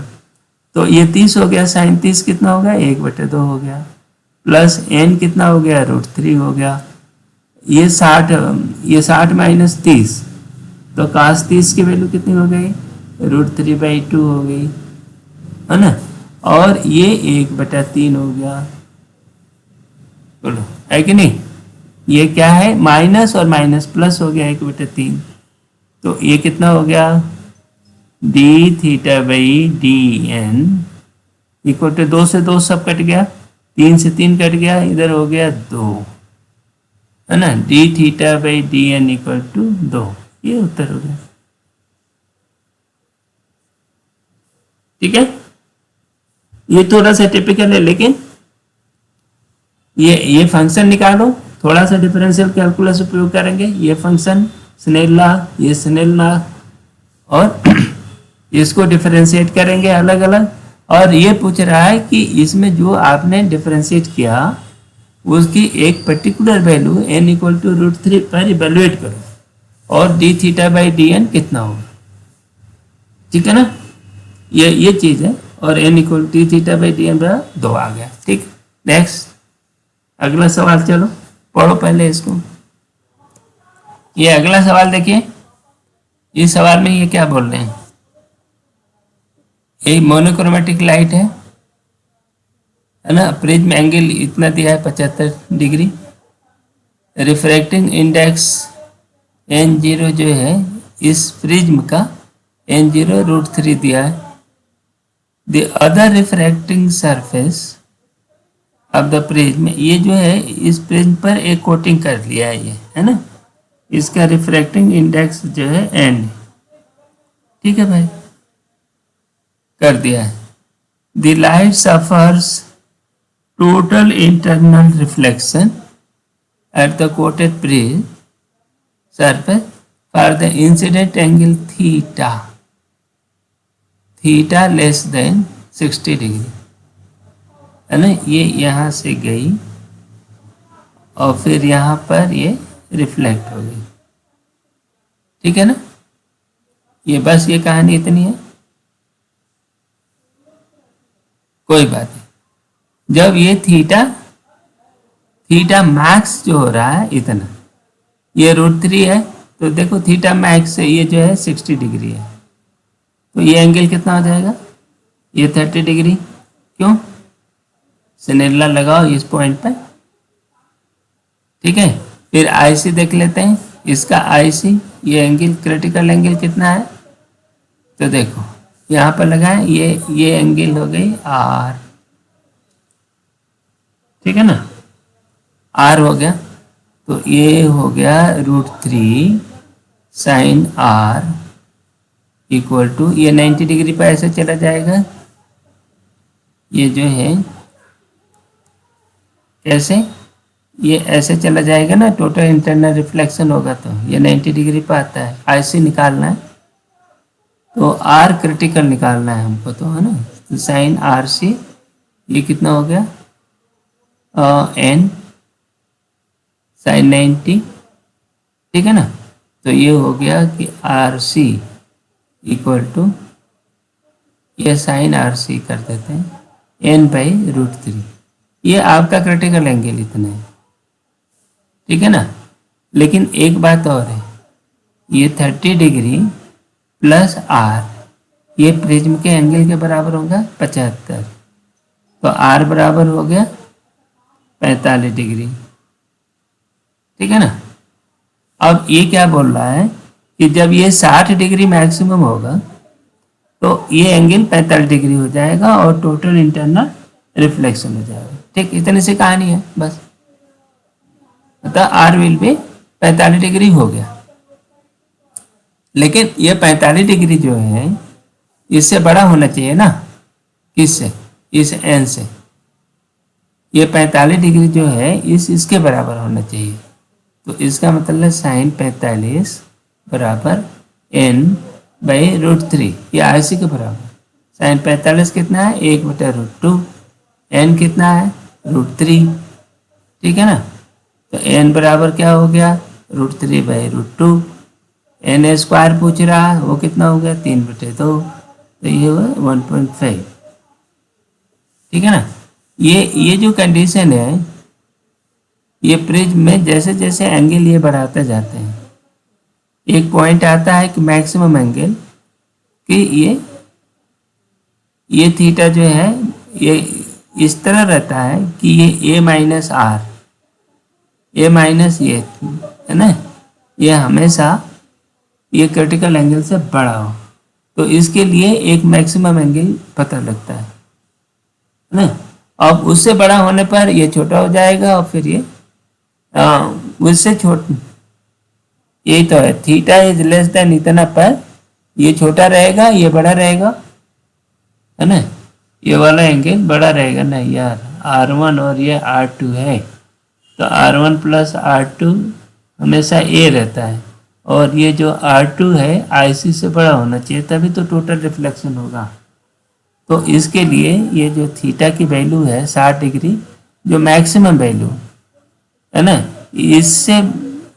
इससे बड़ा हो गया ना, तो तब ये टोटल इंटरनल रिफ्लेक्शन नहीं होगा, क्योंकि R2 छोटा हो जाएगा। तो ये क्या है कि मैक्सिमम वैल्यू के लिए हम लोगों ने निकाल लिया, फिर ये इतना बन गया। ठीक है, पहले IC निकाला, यहाँ एक स्टेप में IC निकाला, जब IC निकाला, और दूसरा ये जो है 60 डिग्री है, ये √3 है, तो इसको लिए हमने पहले बताया था कि बहुत मेहनत की जरूरत नहीं है, ये 60 डिग्री है तो ये 30 डिग्री होगा, या स्नेल लॉ लगा करके निकाल लो तो भी निकलेगा। और इन दोनों का एंगल का जोड़ हमेशा 75 डिग्री रहता है, तो फिर R निकल गया। और ये जो है 45 डिग्री, जो ये R की वैल्यू है, इसके क्रिटिकल एंगल से बराबर होना चाहिए, है ना, क्योंकि ये मैक्सिमम है, तो ये क्रिटिकल एंगल के बराबर होना चाहिए, तो बराबर कर दिया, फिर ये निकल गया, है ना। नेक्स्ट अगला सवाल भी ऐसा ही है, बहुत ही अच्छा सवाल है। ये मल्टी सेलेक्ट है ना, मोर देन वन करेक्ट। क्या है? मोर देन वन करेक्ट, ये सवाल है। अब अगला सवाल लेते हैं। इस सवाल में देखिए क्या है, यहाँ कह रहा है एक्चुअली ये इस प्रश्न के साथ चित्र नहीं दिया हुआ, ठीक है ना, वो इसकी भाषा पहले समझ लो कि एक आइसोसेल प्रिज्म है, ठीक है, उसका एंगल ए है, रिफ्रैक्टिंग इंडेक्स म्यू है, ये दिया हुआ है, और it is found that the angle of the minimum deviation A, ठीक है, which of the following option are correct? Minimum deviation A है, तो देखो A क्या है, ये इस प्रिज्म का एंगल है, ये जो प्रिज्म है, अच्छा, ये I1 एंगल ऑफ इंसिडेंस है। तो पहली बात ये कर रहा है कि angle of incidence I1, the ray inside the prism is parallel to the base of prism. तो जब ये एक्चुअली क्या है, मिनिमम डेविएशन की स्टेज पर मान लो ये I1 जा रही है, तो ये पैरेलल होगी, ठीक है ना, क्योंकि ये जो है कौन सा प्रिज्म है, आइसोसेल प्रिज्म है, तो बेस के पैरेलल तो हो ही जाएगी, है ना। और ये जो एंगल E बनेगा, और ये I1 है, तो देखो I1 plus E minus A equal to angle of deviation delta, और ये दिया है A, ठीक है ना। तो जब मिनिमम डेविएशन की स्थिति आती है तो I1 इक्वल टू E हो जाता है। तो इसका मतलब है कि 2I1 इक्वल टू 2A, तो कुल मिलकर के क्या होगा, I1 बराबर A हो जाएगा, ठीक है ना, पहली चीज। फिर R के मामले में क्या है, ये R1 है, ये भी R1 ले लो, ये R2 है, तो R1 इक्वल टू R2 बराबर A/2 हो जाता है। क्यों? इसलिए कि R1 प्लस R2 A होता है, हमेशा ही होता है, प्रिज्म में डेविएशन में ये होता है। तो ये पहला सवाल कि for angle of incidence I1 the ray inside the prism is parallel to the base of the prism,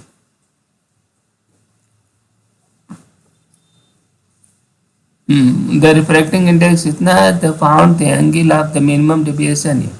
ये एक परिस्थिति में बात कर रहा है जब डेल्टा एम मिनिमम डेविएशन की स्टेज है, उसमें ए मिल रहा है।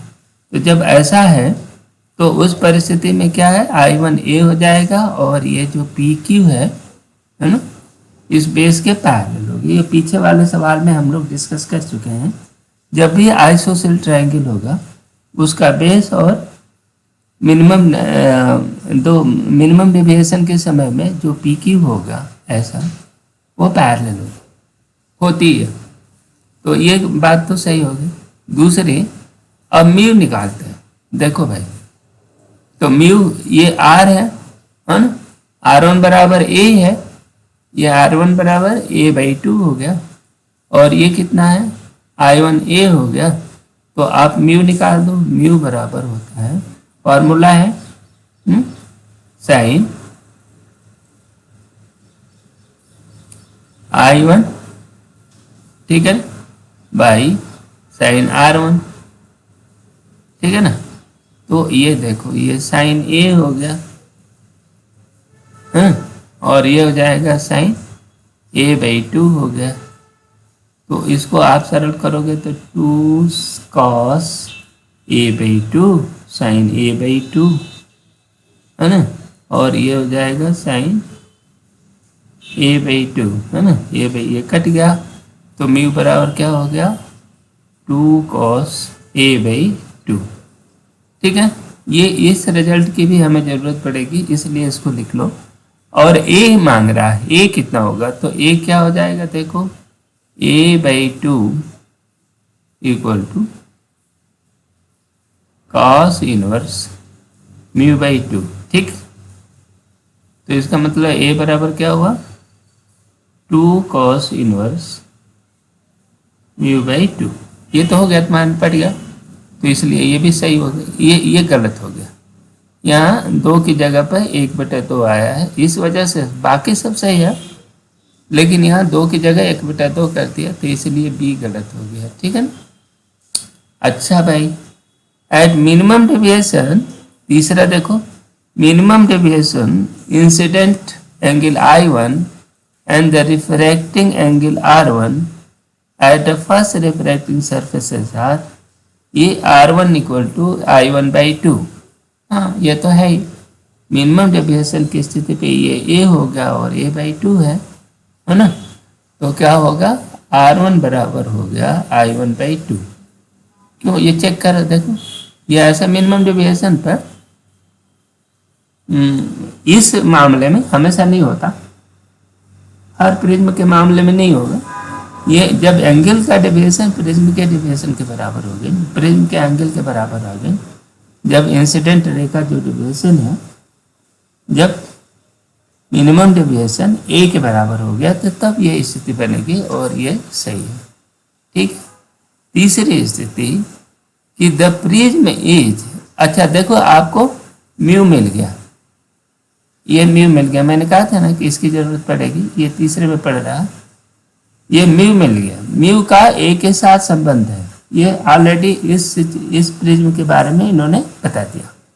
अब अगला सवाल ये पूछ रहे हैं कि for the prism a emergent ray at the second surface will be tangential to the surface when angle of incident at the first surface is. देखो भाई, I1 एक ऐसा एंगल है ना, अब मिनिमम डेविएशन की बात नहीं कर रहे हैं, ये I1 आप कल्पना करो कि एक ऐसा एंगल है, जब हम इस पर जा रहे हैं तो ये इमर्जेंट रे बिल्कुल QC के पैरेलल हो गई, है ना, ऐसा हो गई QC, क्या हो गया, अब ये QC हो गई ऐसे, अर्थात इसका मतलब ये कि ये 90 डिग्री बनाएगी, ठीक है। तो ये एंगल कितना, R2 क्या हो जाएगा, R2 हो जाएगा IC, R2 बराबर क्या होगा, IC हो जाएगा, है ना। और IC कितना होता है, वो होता है साइन इनवर्स 1/μ, ठीक है ना। IC बराबर साइन इनवर्स 1/μ, यही होता है। ये इसका मतलब ये हुआ कि साइन आई सी, ये हमको इसकी जरूरत पड़ेगी, ये म्यू हुआ। और म्यू कितना है? म्यू की वैल्यू है 2 cos A/2, ठीक है ना, ये निकाल चुके हैं। तो जब ऐसी स्थिति बनेगी तो बिल्कुल ये IC के ये R2 हो जाएगा, कितना IC हो जाएगा। जब ये IC हो जाएगा तो ये देखो हमारे क्या होता है R1 प्लस IC मैंने R2, ये हो जाएगा A। तो फिर R1 बराबर क्या हो जाएगा A माइनस IC, ठीक है। तो बस अब I1 निकालना है, तो देखो साइन I1, स्नेल्स लॉ लगाओ, sine I1 equal to mu cos R2, cos नहीं साइन R2 साइन R1, है ना, R1 है A माइनस IC, ठीक है ना, ये कर सकते हैं। अब इसको थोड़ा फैला लेते हैं, म्यू म्यू, अब ये साइन A माइनस सी को हम इसको फैला देते हैं, यहाँ देखो साइन A कॉस IC, ठीक, minus sine IC cos A, ठीक है ना, ये क्या होगा। तो देखो साइन IC की वैल्यू हम म्यू कर देते हैं, तो यह कर देते हो म्यू साइन A, ठीक है, साइन A तो तुम्हारा ठीक है। कॉस A की वैल्यू ये IC 1 minus sine I square, sine square IC, तो 1 माइनस 1 बटा म्यू स्क्वायर हो गया, है ना, साइन, क्योंकि साइन IC बराबर म्यू होता है, नहीं 1 बटा म्यू, सॉरी, है ना, 1 बटा म्यू होता है। अभी कुछ गड़बड़ किया, साइन IC ये नहीं चलेगा, इसको हमने गलती कर दिया, है ना। बस म्यू बराबर कितना cos A/2, इसको याद करके रखो, इतना हो गया। अब ये यहाँ साइन IC है और cos A, तो माइनस cos A/म्यू, यहाँ पे रख दिया। देखो म्यू से म्यू कट गया, ये म्यू यहाँ भी निकलेगा, यहाँ भी निकलेगा, तो हमारा पास हो गया, देखो साइन I1 बराबर म्यू से म्यू कट गया और ये हो गया साइन A, है ना, और म्यू स्क्वायर माइनस 1, ठीक, माइनस कॉस A, ये बन गया। मग तुम्हारा ये सवाल आ गया साइन I1, ये साइन I1 बराबर इतना बता रहा है, अब म्यू की वैल्यू यहाँ पर रख लेंगे, बस तुम्हारा रिजल्ट आ गया, ये आ गया साइन A, ठीक, और म्यू की वैल्यू रखोगे रूट, तो म्यू बराबर 2 cos A/2, तो 4 cos स्क्वायर A/2 हो गया माइनस 1, है ना, माइनस cos A, बस यही चाहिए सवाल। साइन I1 बराबर इतना, तो I1 बराबर साइन इनवर्स इतना, तो वही बोल रहा साइन इनवर्स साइन A इतना इतना इतना, ये भी सही, डी सही। तो हमारा सही उत्तर क्या हुआ? सही उत्तर हुआ A, C और D, बस ये इसका उत्तर है, ठीक है ना। बड़ा ठंडे तौर पर इसको करना है, बहुत ज़्यादा ये मुश्किल नहीं है, लेकिन है कॉन्सेप्चुअल। आगे बढ़ते हैं, ये सवाल है, इनमें ये कह रहे हैं, बेसिकली ये क्या बोल रहे हैं कि एक प्रिज्म में हमको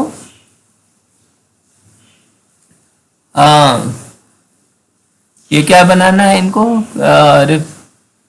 compiles of the prism refracting index इतना, तो प्रोड्यूस डिस्पर्शन विदाउट डिविएशन, है ना, डिस्पर्शन विदाउट डिविएशन में इनमें वो करना है, ठीक है ना।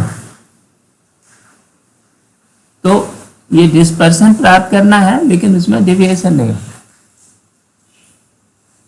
तो इसमें करेंगे क्या, शायद ये का प्रिज्म ले लिया, एक प्रिज्म का, है ना, और इसी के साथ एक कॉनकेव का एक ऐसा प्रिज्म आपने जोड़ दिया, ठीक है ना। तो इसमें डिस्पर्सन प्राप्त करना है। तो ये वाला है नंबर 1, ये μ1 है और ये μ2 है। तो एक का डिस्पर्सन कितना हो जाएगा, डेल्टा 1 बराबर μ1 माइनस 1 इंटू A1 है ना, ये A1 है, दूसरे का A2 है। जब यही जो हो जाए μ2 minus A minus 1 into A2, ठीक है। जब ये दोनों बराबर हो जाए तो ये रे जो है उसको डिस्पर्सन होगा लेकिन विदाउट डेविएशन होगा। ये कंडीशन, इस कंडीशन को देखो क्या बनता है, डेल्टा 1, देखो इसमें क्या है, μ1 एक का दिया है, ये दूसरे का μ इतना दिया है, ठीक है। पूछ रहा है कि इसका एंगल क्या होगा, ये 4 डिग्री है, इसका जो है 4 डिग्री है और इसका एंगल मान लो A2 है, तो A2 कितना होगा ये चाहिए, बस इस इक्वेशन से निकाल लो। दोनों के अपोजिट है और एक दूसरे को कैंसिल कर दिया डेविएशन, तो फिर ये होगा, ठीक है ना। तो देखो μ1 माइनस 1, पहला μ1 ये है y54 घटा दिया, 1 कट गया, इंटू 4 डिग्री में ही लो, आपको इसको रेडियन में बदलने की जरूरत नहीं है। और ये हो गया 0.72 इंटू 8, घटाओ 18 से घटाओ, ये 3 क्या होगा, ये 4 हो गया, ठीक। 18 ये 4 से ये कट गया, A2 बराबर 3 डिग्री है ना। तो ये जो है 3 डिग्री का इस तरह का प्रिज्म चाहिए, ठीक है।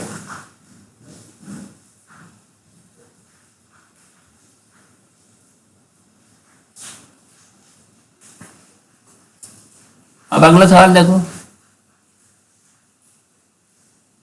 ये सवाल घुमा फिरा कर कई बार आता है, ठीक है ना।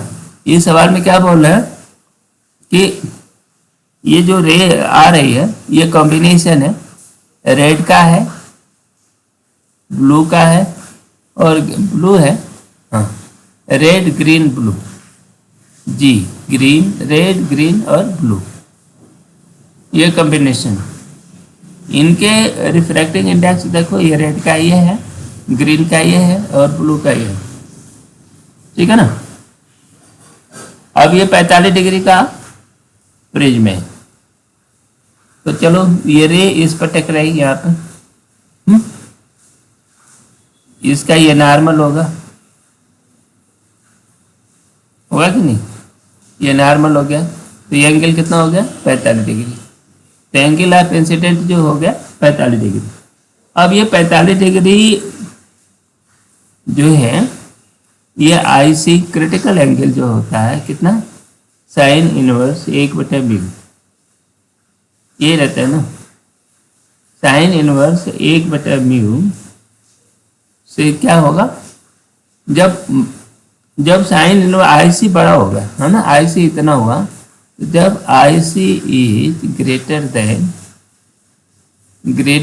45, IC नहीं, हाँ 45 डिग्री IC बड़ा हो, तो ये क्या होगा, ट्रांसमिट हो जाएगा, ट्रांसमिटिंग, ये रे जो है ट्रांसमिट हो जाएगी है ना जिनका। और जब IC छोटा हो जाए तो IC is less than 45 degree, तो क्या होगा, टोटल इंटरनल रिफ्लेक्शन, ठीक है। अब यहाँ पर देखो,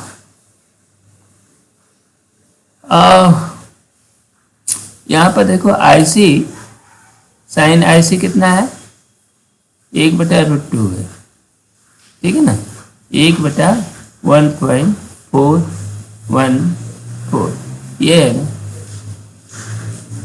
ये होता है 1.141, ये ले लेते हैं।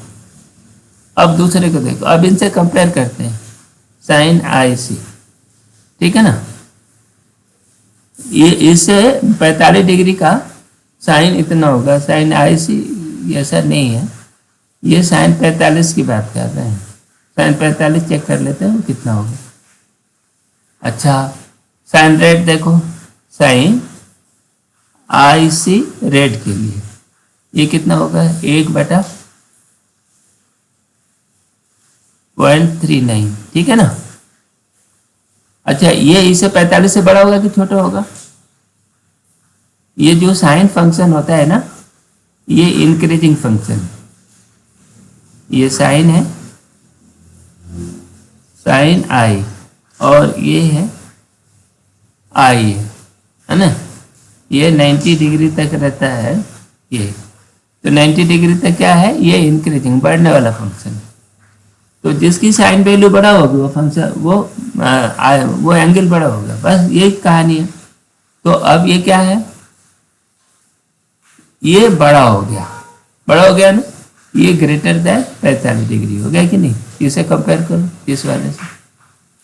उसी तरह साइन IC ग्रीन के लिए ये कितना है, 1/144। ये क्या है, ये लेस देन, ये छोटा हो गया 45 डिग्री, इसे 45 डिग्री ये है ना, तो उससे छोटा हो गया, ये 45 डिग्री से छोटा हो गया। और ये साइन IC ब्लू, ये कितना है, 1/147, तो ये भी लेस देन 45 डिग्री हो गया, ठीक है। अब इसे देख लो, ये हमारे पास ये हो गया। तो फिर क्या है कि टोटल इंटरनल रिफ्लेक्शन किसका होगा, इसमें जो रे आ रही है उसमें क्या होगा, ग्रीन होगी और ब्लू हो जाएगी, और जो ट्रांसमिट कर रही है, जो ट्रांसमिट कर रही है ऐसे, वो रेड हो जाएगी, ठीक है ना। केवल रेड ट्रांसमिट करेगी क्योंकि उसका क्रिटिकल एंगल क्या होगा, वो 45 डिग्री से बढ़ा है, इसीलिए वो ट्रांसमिट कर जाएगी, बाकी वापस लौट आएगी। तो ये क्या है देखो, separate part of the red colour from the green है, ठीक है, ये कर लिया। बाकी और कहानी है ना, ये भी नहीं होगा, ये भी नहीं होगा, ये भी नहीं होगा, ठीक है ना। वो खाना पूर्ति के लिए असली सवाल का उत्तर यही। नेक्स्ट चले, ये देखो, ये सवाल दिख रहा है भारी भरकम ऐसा कुछ है, लेकिन इसमें कुछ है नहीं, है ना। इसमें क्या है, इसमें देखो ये इंसिडेंट रे, ये ऐसे इंसिडेंट रे गई, और इंसिडेंट के बाद इसका पाथ दिया हुआ है कि एक तो पाथ है IFGH, है ना, IFGH, इस तरह से 4 पाथ दिया हुआ। कोई बात नहीं, इसको थोड़ा ठंडे से देखो। जब भी हम रे की बात करते हैं ना, और रिफ्रैक्टिंग इंडेक्स की बात करते हैं, तो इंटरफेस की बात करते हैं। जहाँ भी जो सिस्टम इंटरफेस कर मिलते हैं, जैसे मान लो यहाँ पर एक इंटरफेस हुआ, यहाँ पर μ1 है और ये μ2 है, ठीक है। अब यहाँ पर एक नॉर्मल हो गया, देखो रे मान लो ऐसे आई, ठीक है, ये आई कौन बना। जब ये आई बड़ा हो गया तो मतलब क्या हो गया कि μ2 जो है छोटा हो गया μ1 से, और नहीं तो μ2 बड़ा μ1 छोटा। ये मोड़ने के तरीके को ध्यान से देखो, और इससे सारे सवाल का हल होगा, है ना। अच्छा, इसमें रिफ्रैक्टिंग इंडेक्स दो के कंपेयर कर रहा, तो पहले लेकर चलते हैं। देखो पहला path E to F, E गई और F से गई, ये वाला रास्ता, तो इसके 2 सरफेस पे टकरा रही है। एक तो सरफेस 1, यहाँ पर प्रिज्म के अंदर देखो, यहाँ μ1 है और इस जगह पर μ2 है, और यहाँ पर μ3 है, ठीक है ना। यहाँ देखो, यहाँ नॉर्मल हमने इसको खींच दिया, बस ये एंगल देखो, और फिर आप बड़ा छोटा दिखाना। चलो P की बात करते हैं। P के मामले में क्या है, पहले सरफेस पर ये एंगल छोटा हो रहा है ना, ऊपर जा दूसरे मीडिया में जा करके, तो इसलिए क्या होगा, μ1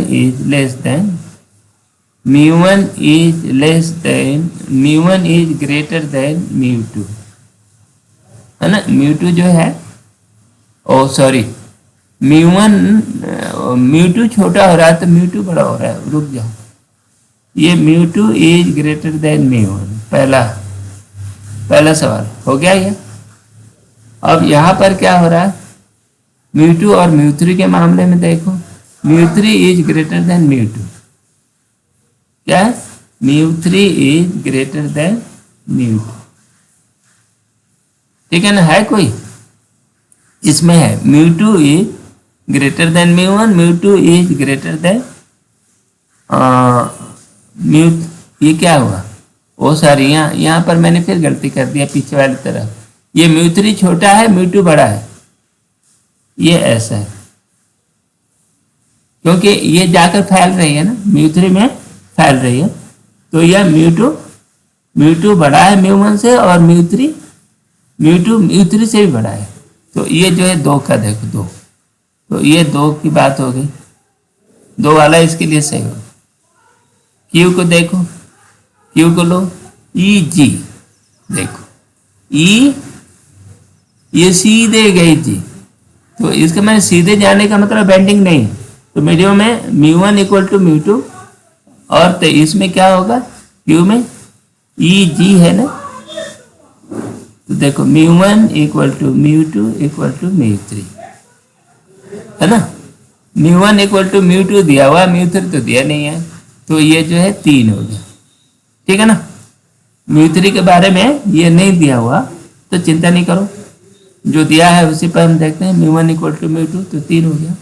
आर का देखें, आर वाला क्या है भाई, ई एच, एच में नहीं है,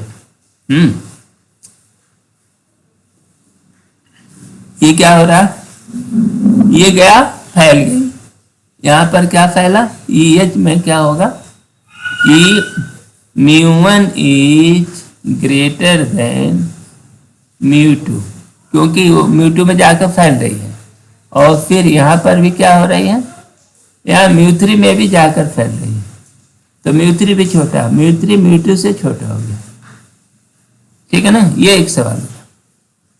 लेकिन ये जो है टोटल रिफ्लेक्शन नहीं हो रहा है ना, एच में ये ध्यान रखना पड़ेगा कि टोटल इंटरनल रिफ्लेक्शन नहीं होता, तो ऐसी स्थिति कहाँ आ रही है, ये 4 में आ रही है, लेकिन ये एक नया कंडीशन दिया है, नया कंडीशन को अभी चर्चा करते हैं, तो ये जो है 4 वाला पार्ट इसमें लागू होगा।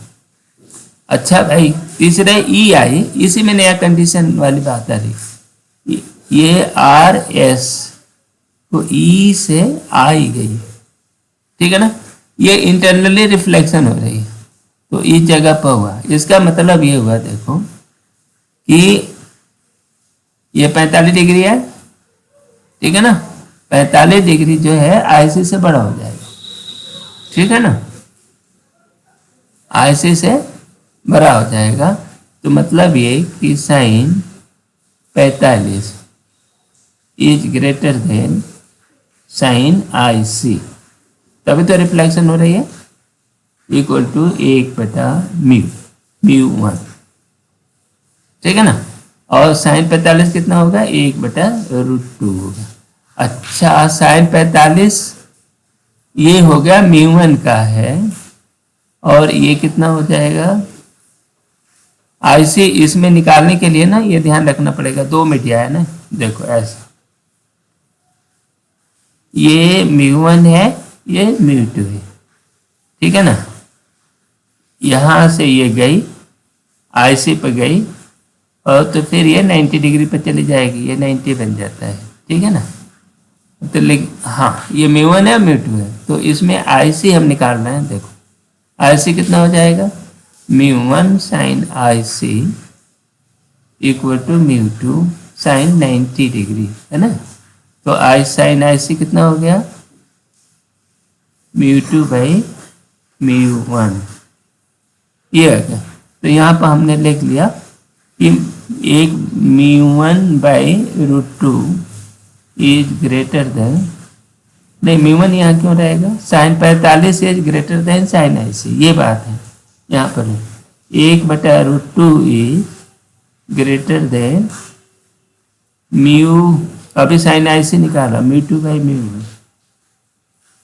ठीक है, अब यहाँ से आ गया कि μ1 इज ग्रेटर देन √2 μ2, है ना। ये कंडीशन है टोटल इंटरनल रिफ्लेक्शन होने की, ठीक है। तो इसीलिए ये तीसरे वाले में ये जो √2 वाला लिमिट लगा है ना, तो ये IC से छोटा ही है, तो इसीलिए उसी को बात कर रहा है कि ये ट्रांसमिट हो रही है। तो ये क्या हो गया EIG, तो ये कौन सा हो रहा है, μ1 इज ग्रेटर देन μ2, ऐसा कोई है, ये एक। तो देखो ये हो गया एक, है ना, P का 2 हो गया, Q का 3 हो गया और R का 4 हो गया, है ना। 2 3 4 1, 2 3 4 1, ये चीज सही है, ठीक है। ये एक्चुअली वो ठंडे दिमाग से इसको वो करना है बहुत इजी। लेकिन हम हमेशा हमारी नज़र इस दो इंटरफेस है ना, दो मीडिया का, उस पर मुड़ने की प्रवृत्ति पर होती है। ये देखते हैं कि एंगल छोटा हो रहा है या बड़ा हो रहा है ना। तो एंगल मुड़ने की प्रवृत्ति मुड़ रही है, कम एंगल हो रहा है, माने इंसिडेंट एंगल से ज़्यादा कम हो रहा है, तो वो मीडिया डेंस है, नहीं तो रेयर है। बस इतनी सी कहानी है। देख करके दो मीडिया है, दो इंटरफेस है, उसको देखकर कंपेयर करना है, ठीक है। आगे बढ़े, ठीक है। ये इस वीडियो का अंतिम सवाल है ना। इस चैप्टर का एक पार्ट और बच गया है, उसको हम लोग अगले वीडियो में कवर करेंगे, ठीक है। तब तक के लिए ये वीडियो यही समाप्त करते हैं। मिलते हैं अगले वीडियो में। मेहनत करते रहो, हमारी शुभकामनाएं तुम्हारे साथ है। Thank you very much.